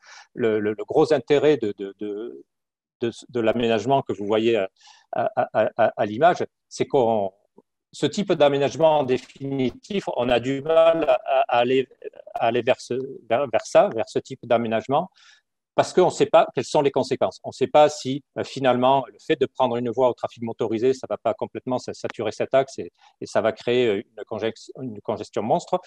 Et il y a plein de collectivités qui ont dans leur carton des choses comme ça, mais qui peut-être, quelque part, ils n'osent pas passer à la réalisation par crainte justement des effets sur le trafic. Or là, en aménagement provisoire, le gros intérêt, c'est que c'est des aménagements provisoires, temporaires, peu onéreux et qui peuvent être démontés, enlevés si on voit que finalement, ils ne conviennent pas et qu'on s'est trompé. Voilà un autre exemple là sur le passage d'un carrefour. Hein. On vient créer voilà, plutôt supprimer une voie filante de tourne à droite sur ce carrefour. Là, pareil, on hésite à supprimer une voie dans un gros carrefour comme ça, une voie pour un gros mouvement de tourne à droite. Là, en mode temporaire, on le teste et à la place de cette voie de tourne à droite, on crée une bande cyclable et on vient modifier tout le carrefour simplement par du marquage jaune. Deuxième levier, c'est élargir les aménagements cyclables existants. Donc là, on voit qu'on était, si on regarde le marquage blanc, on était très généreux pour les aménagements routiers, hein, puisqu'on était, si je vois bien, on est à deux voies plutôt larges en aménagement routier et une bande cyclable qui est pas assez large, qui donne pas satisfaction. Et là, on vient donc prendre de l'espace sur les deux voies routières en créant un élargissement de la bande cyclable et on vient repositionner l'axe anti-roté jaune de la voirie routière. Je rappelle, hein, pour mémoire, qu'une bande cyclable, c'est 1,50 m hors marquage. On a beaucoup de bandes cyclables qui n'atteignent pas ces largeurs-là. Et si on peut aller à 2 mètres, c'est encore mieux, quoi. Si on fait une bande cyclable de 2 mètres, on aura des dépassements possibles. Donc et là, en plus, on était dans un contexte de crise sanitaire où on avait avancé dans les enjeux, dans nos recommandations de ce guide, la distanciation physique entre les usagers. Donc, on voulait des aménagements cyclables généreux. Mais voilà, il n'y a pas que la crise sanitaire qui milite vers des aménagements cyclables généreux, bien entendu. Mais c'était un élément à cette époque-là. Troisième levier, c'est voilà, créer un aménagement cyclable à la place du stationnement. Là aussi, c'était une réflexion qui était issue du confinement où le trafic s'était considérablement avait considérablement chuté. Et puis, dans les grandes villes, tout l'apport des véhicules qui font du trafic pendulaire avait permis de laisser du stationnement disponible, enfin, suivant les quartiers, hein, si on est dans des quartiers d'habitat ou plutôt d'emploi. Toujours est-il que voilà, il y avait moins de demandes sur certains quartiers en stationnement. Et l'idée, c'est de venir créer de l'aménagement cyclable à la place de ce stationnement de surface. Là aussi, on arrive sur un quatrième levier qui est agir sur le plan de circulation. Et ça, je vais moins m'y attarder parce que ça a été développé par Flavien juste avant, mais c'est dans des mesures rapides pour agir vite, on peut commencer à réfléchir à des situations comme ça où là, on est venu créer de la perméabilité pour les mobilités actives. Donc, les vélos et les piétons peuvent passer et avec des bornes amovibles, on supprime cette possibilité de perméabilité pour les modes motorisés. Donc, là aussi, souvent, c'est des choses qui sont peut-être dans les cartons ou au moins dans les têtes de certains techniciens et dirigeants de la ville, mais ils n'osent pas franchir le pas. Et le fait de venir créer ça en aménagement temporaire permet de tester cette solution qui souvent, dans la plupart des cas, et là on commence à avoir du recul avec ces aménagements temporaires qui ont beaucoup été créés au printemps et à l'été de 2020, on sait qu'à peu près 90% des aménagements qui ont été mis en place à cette période-là sont en voie ils sont du moins toujours en place et pour certains en voie d'être pérennisés. Et puis agir sur le stationnement, hein, comme je le disais en introduction, voilà, on parle de stationnement, il faut toujours parler de stationnement lorsqu'on fait une politique cyclable dans les aménagements pérennes et définitifs, mais pour du temporaire, vraiment, c'est quelque chose de très simple à mettre en œuvre. Là, on voit sur cette image que ce sont des arceaux qui sont c'est des modules d'arceaux qui viennent juste être qui sont fixés au sol, ou vissés au sol et pas scellés dans le sol ou dans la chaussée. Donc, c'est quelque chose qui peut être, voilà, en très rapidement être mis en œuvre sur un emplacement qu'on définit. Voilà, c'est quelques unités, 3, 4, 5 arceaux qu'on vient mettre un peu partout pour équiper pour équiper la ville. Donc, les atouts des aménagements cyclables provisoires, je les ai un peu évoqués tout au long de cette première partie de présentation. Donc, ils permettent de tester une solution d'aménagement et, comme je l'ai dit, quelque chose où on n'ose pas trop, on sait que peut-être ce serait possible, mais on se dit peut-être il faudrait faire des tests de trafic, peut-être sur tel carrefour ça va bloquer. Du coup, voilà, ça avance pas trop, on le fait pas parce qu'il y a aussi un budget à engager. Donc là, ça permet au moins de tester en grandeur réelle un aménagement qu'on a envie de mettre en place. Ça permet d'évaluer les effets sur les comportements des usagers et en fonction de ces effets observés, ça va permettre d'adapter l'aménagement. Les études ne font pas tout, donc voir sur le terrain comment ça fonctionne et se dire finalement là, tel îlot, telle largeur, telle chose, ça ne fonctionne pas très bien, on va le modifier. Donc on peut le modifier parce que ce sont des aménagements assez légers avec du marquage et des balises. Et puis le réévaluer pour voir si ça fonctionne mieux. Ils permettent de résoudre des points durs de discontinuité, donc des points durs de discontinuité qui ont été identifiés dans le diagnostic ou qui sont connus depuis très longtemps. Et puis ça permet d'amorcer l'effet réseau, puisqu'on va arriver à une ville cyclable et on aura de plus en plus de volume de trafic cycliste à partir du moment où on va créer un réseau et on va supprimer ces points durs de discontinuité. Il représente un coût modéré et une mise en œuvre rapide, surtout qu'il n'existe aucune impossibilité juridique à leur mise en œuvre. C'est-à-dire que il y a souvent des études complexes à mener pour des aménagements. Là, on est sur quelque chose de temporaire. Donc, dans la plupart des cas des aménagements que je viens de vous présenter, un arrêté de circulation suffit pour les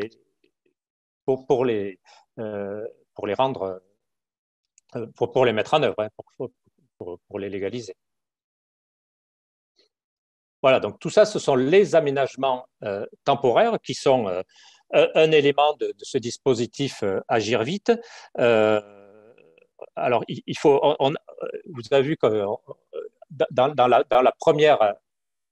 Pardon, dans la première partie, je vous ai parlé une des premières diapos, je vous ai parlé du guide qu'on avait sorti en mai 2020, qui était pour des aménagements temporaires liés au contexte sanitaire très particulier de cette période-là.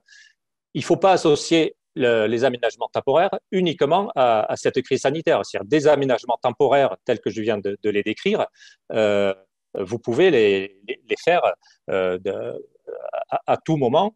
Vous avez envie de tester un aménagement et voilà, vous prenez de la peinture jaune et quelques balises pour caricaturer un peu et vous créez un aménagement cyclable pour le tester.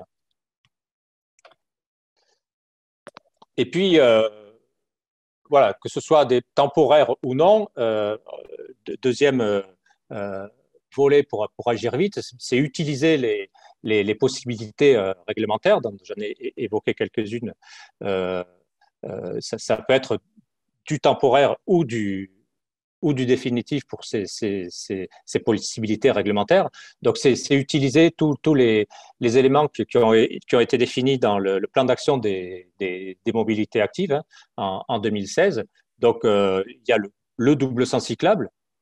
Donc, vous l'avez vu dans l'exemple de Sorède, rapidement, ils ont mis en place des doubles sens cyclables.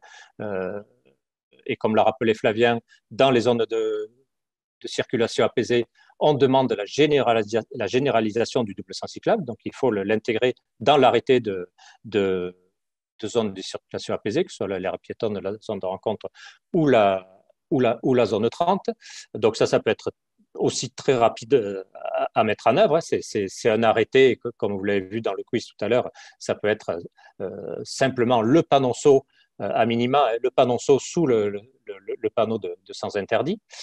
Mettre en place une zone de rencontre ou une zone 30. Donc, on a aussi des éléments dans le plan d'action des mobilités actives de marquage au sol, hein, par exemple, zone 30, qui viennent en complément de la signalisation. Mettre en place des sas cyclistes au niveau des carrefours à feu, utiliser le marquage de trajectoire aussi, qui a le double chevron, hein, pour les continuités cyclables, par exemple, dans les carrefours, qui a été défini aussi à l'issue du plan d'action des mobilités actives. Et puis, on a aussi le CD passage cycliste au feu. Donc, ça aussi, c'est une mesure qui peut être mise en œuvre très rapidement. Il suffit de venir mettre ce petit panonceau sur le support de feu. Donc, dans beaucoup de cas, dans bon nombre de carrefours à feu, on peut venir mettre un des panneaux avec les directions indiquées, les panneaux que vous avez là à l'écran, ou le multidirectionnel, comme on voit sur la photo là, qui a été mis en place sur un carrefour tout à fait classique, un carrefour en croix d'un quartier, d'une petite ville. Voilà, il suffit de faire un diagnostic, d'aller sur le terrain, de voir si les situations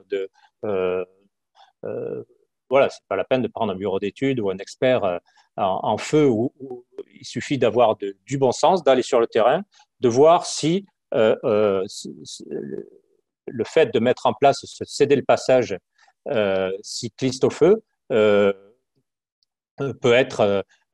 avoir un caractère dangereux pour le carrefour, pour le cycliste.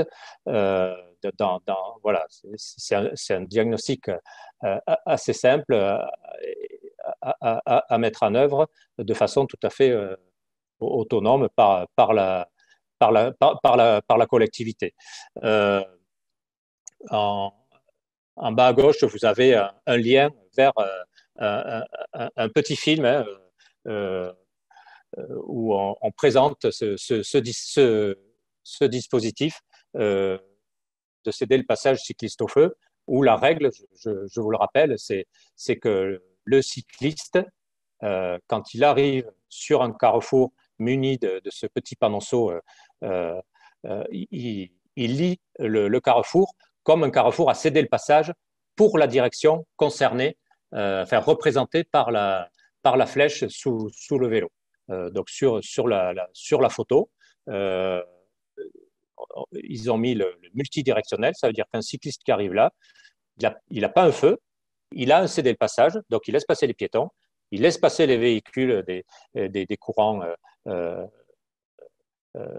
antagonistes, et il franchit le carrefour une fois que c'est rendu possible en toute sécurité. Voilà quelques éléments sur ce agir vite. Et en complément, si vous le connaissez pas, je vous invite aussi à aller découvrir ce guide des aménagements temporaires qui est un téléchargement gratuit sur le site du CEREMA, où vous allez trouver, voilà, en complément de quelques illustrations, beaucoup de schémas et de profils en travers avant-après sur les différents leviers que je viens de vous exposer. Merci Jérôme. Donc il y aurait 3 questions. Alors une première question sur la durée des tests. Est-ce que tu pourrais, voilà, quelle durée tu conseillerais lorsqu'on met en place des aménagements temporaires? Une deuxième question sur une photo que tu as montrée. Il y avait un panneau attention modification de circulation. Est-ce que cette signalisation est obligatoire dès lors qu'on implante des aménagements temporaires? Et une troisième question une question sur le pouvoir de police. C'est un conseil départemental qui demande si les panneaux peuvent être posés par le conseil départemental dans une agglo avec l'accord notamment du maire. Alors, je n'ai pas pris de note. Donc, la première, c'était sur le temps de tests, en fait. Hein. Oui. Alors, je laisserai aussi mes collègues compléter. Ça va être peut-être un peu ce que je ressens moi. C'est qu'il ne faut pas que ce soit trop court. C'est-à-dire qu'on a vu des aménagements qui ont duré un mois dans certaines villes que je ne citerai pas. C'est trop court, quoi. Un mois, et puis il faut qu'il y ait des périodes différentes de trafic. Si l'aménagement il est créé en pleine zone de trafic creux, dans un creux, dans un mois creux, bah, il faut attendre au moins l'été si c'est voilà, s'il y a plus de trafic l'été ou inversement. Donc, je dirais, moi, c'est au moins plus de 6 mois. Après, moi, de ce que je vois aujourd'hui de ces aménagements temporaires et la ville où je suis, c'est qu'il ne faut pas que ce soit non plus trop long. C'est-à-dire qu'il faut à un moment donné passer à du pérenne. Voilà, donc c'est peut-être entre 6 mois et un an et demi, mais voilà, au moins pour le 6, 9 mois peut-être, pour vraiment se rendre compte, faire vraiment ces évaluations. Après, ça dépend ce qu'on fait pendant ces 6 mois aussi. Si la collectivité ne fait rien, n'observe pas, l'idée c'est quand même de venir soit recueillir des témoignages d'usagers, soit aller sur le terrain, voir comment ça fonctionne, relever des mini-interviews, regarder les traces de pneus sur la chaussée, voir voilà, des choses comme ça qu'on sait faire avec les aménagements lorsqu'on fait des audits. Hein. Voilà. Mais laisser le temps à l'aménagement de vivre avant de dire ça marche pas, ça marche pas. Ouais, donc, merci Jérôme. La question sur le pouvoir de police. Le pouvoir de police. Alors, la question, c'était sur une agglomération, sur une route départementale qui traverse une agglomération. Le pouvoir de police, il appartient au maire, quoi. Il appartient à la commune qui est traversée, même sur une route départementale. Alors, il y a peut-être quelques communautés de communes où il a été transféré à la communauté de communes ou à l'EPCI en général, mais je sais qu'il y avait le choix. Donc, certains maires, même dans des EPCI, ont gardé le pouvoir de police. Donc, il faut toujours, même si c'est une route départementale, que ce soit en accord, bien sûr. Enfin, in fine, c'est bien le détenteur du pouvoir de police et souvent le maire qui va prendre l'arrêté. Et puis, je ne sais pas si la question, mais on pourra la repréciser dans le chat, si elle donne satisfaction, si la réponse donne satisfaction. Et la troisième, c'était sur, oui, je vois la photo, attention, modification des conditions de circulation. Je vais dire que c'est conseillé, si vraiment il y a des choses, réglementairement, non, il n'y a pas besoin de mettre un panneau. Derrière le panneau qu'on voit, il est peut-être réglementaire, mais il n'y a aucune obligation de venir dire qu'on a changé l'exploitation, le régime d'exploitation de la voie. Après, si c'est un peu compliqué pour les usagers, pourquoi pas, si vraiment c'est un carrefour, peut-être un carrefour giratoire qu'on a transformé avec des règles de priorité qui peuvent être un peu alourdies pour les automobilistes.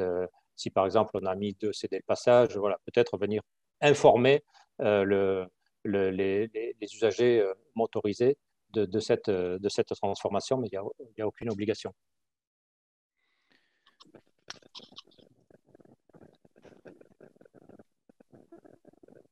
Très bien. Eh bien, merci Bertrand pour ces remontées de questions. Hein. Voilà, je vois que ça vous a fait beaucoup réagir. Ce temps sur les manières d'agir vite pour développer l'usage du vélo. Si bien que je vous propose encore un petit quiz, le dernier, pour eh bien, tester un petit peu les connaissances que vous avez acquises grâce à Jérôme. Je viens de le mettre dans le chat et c'est, je crois, 3 ou 4 questions qui concernent la question d'agir vite pour le vélo. Et eh bien, je vous encourage à y répondre maintenant. Et pendant que vous répondez à cette question, je voulais peut-être compléter la question de Adrien Gatelier sur la question du marquage jaune. Alors, Bertrand a répondu, hein, donc, le marquage jaune, c'est effectivement le marquage réglementaire pour créer des aménagements cyclables provisoires au sens de l'instruction interministérielle sur la signalisation routière. C'est-à-dire que voilà, dans cette Bible réglementaire, eh bien, le marquage temporaire, c'est du marquage jaune.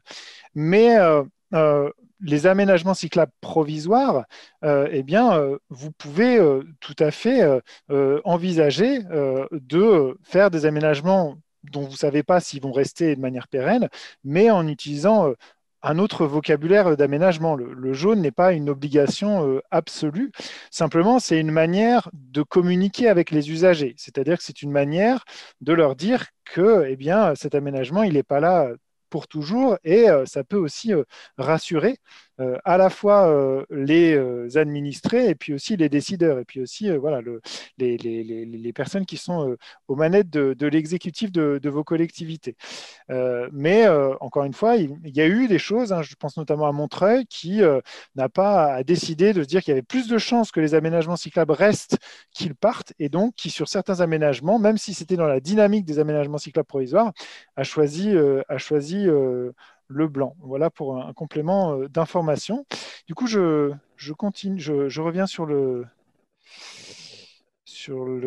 petit quiz que je vous ai proposé. Nous sommes à 48 participants, 74 on va dire, de réussite, hein, quand on englobe toutes les questions. J'attends encore peut-être une ou deux minutes.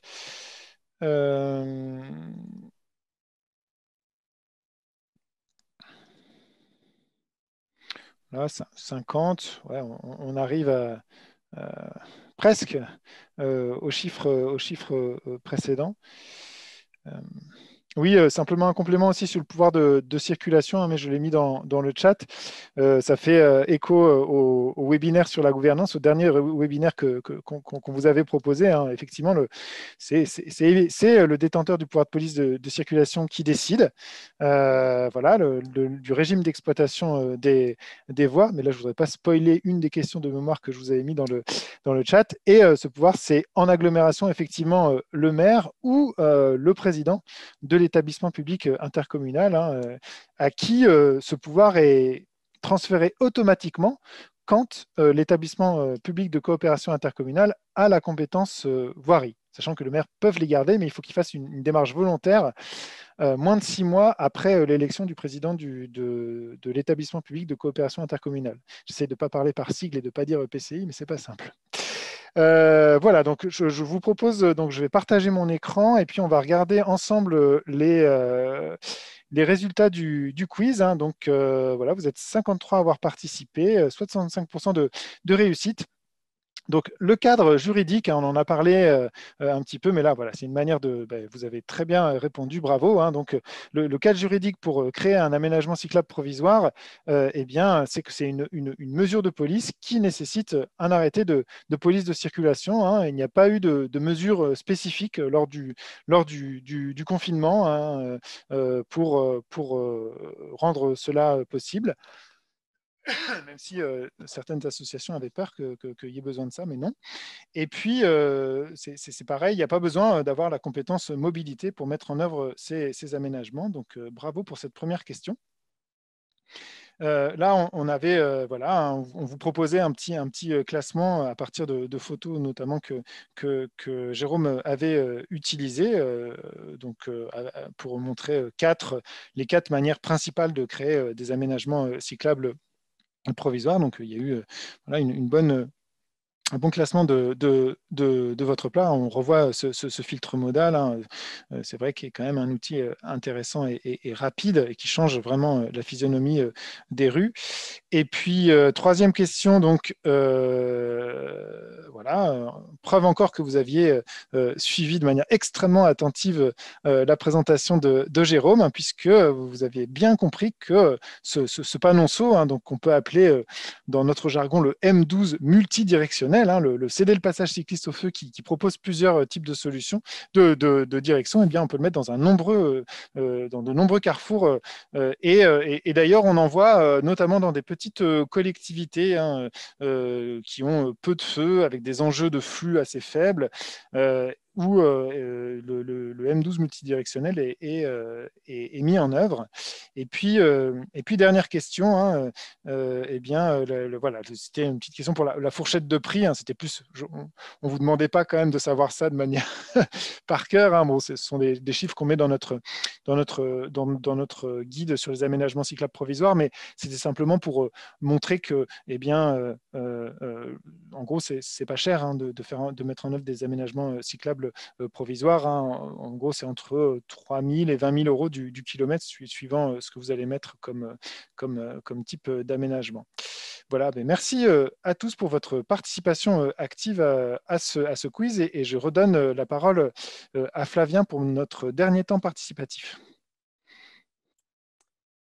Eh bien, c'est parti. On va essayer d'être efficace parce qu'il nous reste peu de temps et on va vous demander quand même un peu de participation. Donc, je vais vous remettre le lien du board. Thomas l'a peut-être déjà fait, mais dans le doute, je le remets. Voilà. Donc, ça, c'est le lien du board et pas le lien du quiz. On va retourner sur ce board et vous allez aller sur le tableau qui se trouve en bas du board ici. À noter que juste au-dessus, hein, on vous a donné le lien vers l'endroit où vous pourrez vous procurer notre guide Rendre savoir recyclable. On en a beaucoup parlé, mais je vous le remontre. Et ici, il y a le lien que vous pourrez retrouver. Puis Google vous aidera à trouver ça très bien sur le site du CEREMA. Et donc là, on va aller sur ce tableau. Ce qu'on va vous proposer, eh bien, c'est de voter et de commenter 4 aménagements, les 4 qui sont ici. Alors, vous allez voir, hein, on ne vous donne pas forcément le type d'aménagement que c'est. On aura d'autres temps, hein, pour répondre à une question du chat de tout à l'heure. On aura du temps à la fois lors d'autres webinaires et lors des formations qui vous sont proposées pour aller plus loin sur la conception des aménagements. Et du coup, voilà, 4 aménagements différents, certains proposant la mixité, d'autres proposant la séparation. Et ce qu'on vous propose, eh bien, c'est de venir avec toujours ce petit bouton plus en bas qui vous permet de mettre des post-it, de venir poser des post-it pour chacun des aménagements, soit dans la case cyclable, si vous jugez que c'est quelque chose de qualitatif, soit dans la case pas ou peu cyclable, si vous jugez que c'est quelque chose qui va pas forcément donner satisfaction, ou en tout cas qui va poser des problèmes. Vous pouvez aussi poser des post-it dans la case il me manque des données pour juger. Et en tout cas, sur vos post-it, eh bien, faites remonter vos remarques sur les aménagements. Voilà, ça engagera les travaux de prochains webinaires où on ira justement parler de la conception des aménagements, notamment des pistes cyclables. Voilà, pour revenir sur le processus de construction de ce webinaire, c'est vrai que nous avons pris les 2 thématiques qui ont été plébiscitées par vos votes lors de l'inscription. C'était un choix pour vous faire devenir acteur de la construction du programme. On savait que ça pourrait susciter quelques frustrations éventuellement, mais ce n'est que partie remise, hein, puisqu'on aura d'autres webinaires et que des formations très pointues vous seront proposées justement, hein, pour aller vers des questions qui ont été posées dans le chat, notamment des questions de signalisation précise, des questions de séparation, de nature de séparation. Voilà. Et donc on commence à voir apparaître des éléments et à voir ce que vous pouvez juger les uns et les autres cyclables ou peu cyclables parmi les 4 choses qui vous sont proposées. Notamment, eh bien, le premier aménagement ici, c'est une zone 30 avec un trafic motorisé de 3000 véhicules par jour. Pour l'instant, il y a plus de gens qui, a priori, se prononcent en faveur d'un aménagement pas ou peu cyclable. Ensuite, le second aménagement est un non-aménagement. Donc, on a finalement pas de choses qui sont prévues spécifiquement pour les cyclistes à cet endroit-là. Mais est-ce que c'est cyclable ou non cyclable? Ben, c'est une autre question. Le troisième aménagement, c'est a priori une piste cyclable à hauteur du trottoir qui franchit un carrefour. Donc, vous pouvez, si vous le souhaitez, en tout cas je vous y encourage, zoomer pour venir voir un petit peu la conception précise de cette piste cyclable, sans vous donner trop de réponses. Et puis le quatrième aménagement. Si vous zoomez bien, vous verrez que c'est une voie verte qui est donnée prioritaire sur le trafic séquent, qui est un trafic motorisé. Voilà. Et ben, du coup, je continuer encore, si vous le voulez bien, une petite minute à réagir sur ces aménagements. Et puis en 2 minutes, on n'aura pas le temps de dépouiller, mais ben, je ferai la synthèse de certaines de vos propositions. Il y a des questions qui se posent, notamment sur le premier. Est-ce qu'on est à double sens? Est-ce qu'il y a toujours autant de piétons? Voilà, mais c'est des questions hein, qu'il faut se poser. On est parfois, on parle de dentelle hein, lorsqu'on parle de création d'aménagement. En effet, on vous a présenté trois critères principaux pour choisir entre séparation et mixité, mais il y a d'autres critères qui rentrent en ligne de compte, notamment les flux de piétons à certains endroits. Et bien sûr, vous pourrez réaccéder au board pour voir les réactions des autres à l'issue de nos échanges. Bien. Eh bien, allons-y. Je vais faire un petit zoom sur chacun des aménagements. Donc ici, on a une zone 30 qui est à double sens hein, pour les véhicules motorisés, avec un trafic motorisé de 3000 véhicules par jour. Donc, a priori, on est dans le cadre, si on s'en réfère au tableau de tout à l'heure, d'un aménagement plutôt cyclable. Si on considère que, en termes d'aménagement, on va effectivement faire baisser la vitesse des véhicules motorisés en dessous de 30 km/h. Mais malgré tout, eh bien, certains ont souligné qu'il y avait un trafic trop important, beaucoup de piétons aussi, que ça pouvait poser des problèmes à cet endroit-là.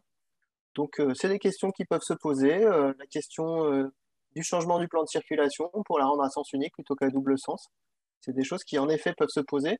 Et c'est vrai que si on s'en réfère à la physionomie de la voie seule et au trafic motorisé qu'on vous propose ici, eh bien, on aurait pu considérer, sans les piétons, que ça allait être intéressant pour les cyclistes.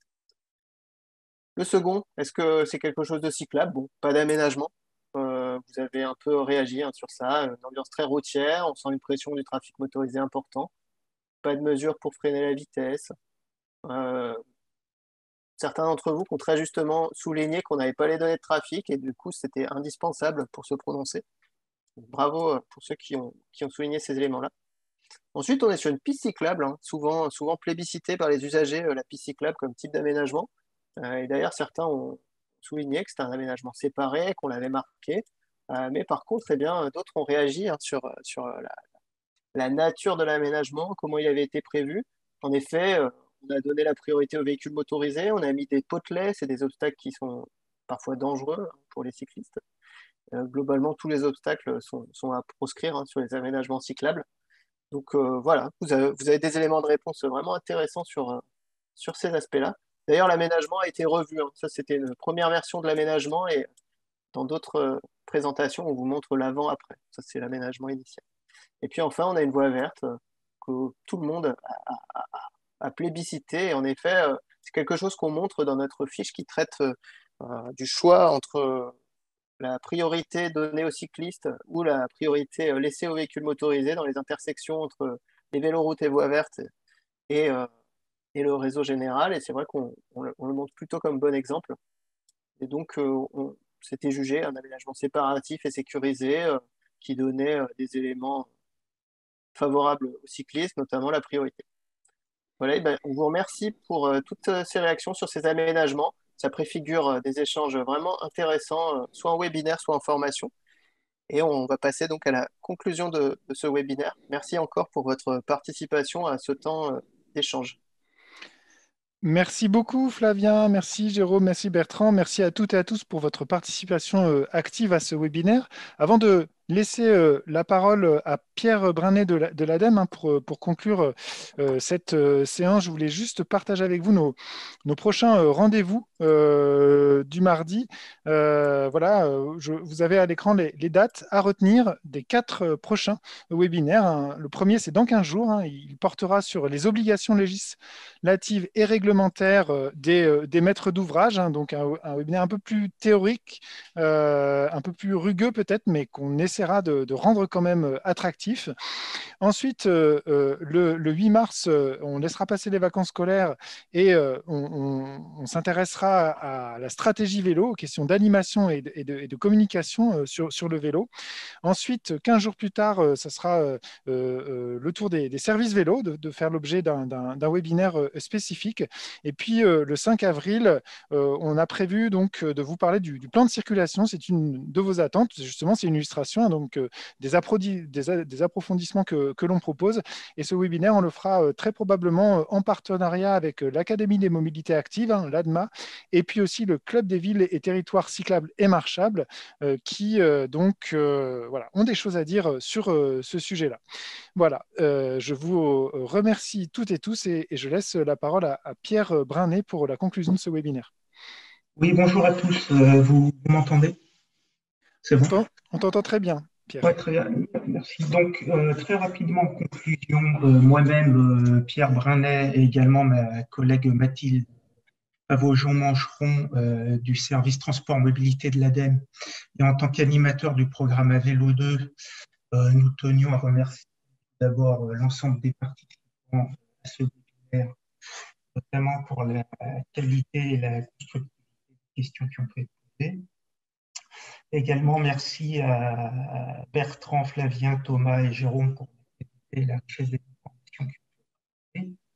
Comme on a pu le constater, la problématique des aménagements cyclables ouvre un champ de questions assez vaste, allant de la prise en compte des volumes de trafic, de la hiérarchie des des typologies d'aménagement, des principes en œuvre, à savoir à ce sujet, comme ça un peu évoqué durant le webinaire, que d'autres webinaires pourront être proposés concernant les thématiques cyclables. Et puis, il me reste encore une fois une bonne idée et à vous donner rendez-vous pour les prochains webinaires qui seront prévus le mois prochain. Merci à tous. Excellent après-midi à tous et à bientôt.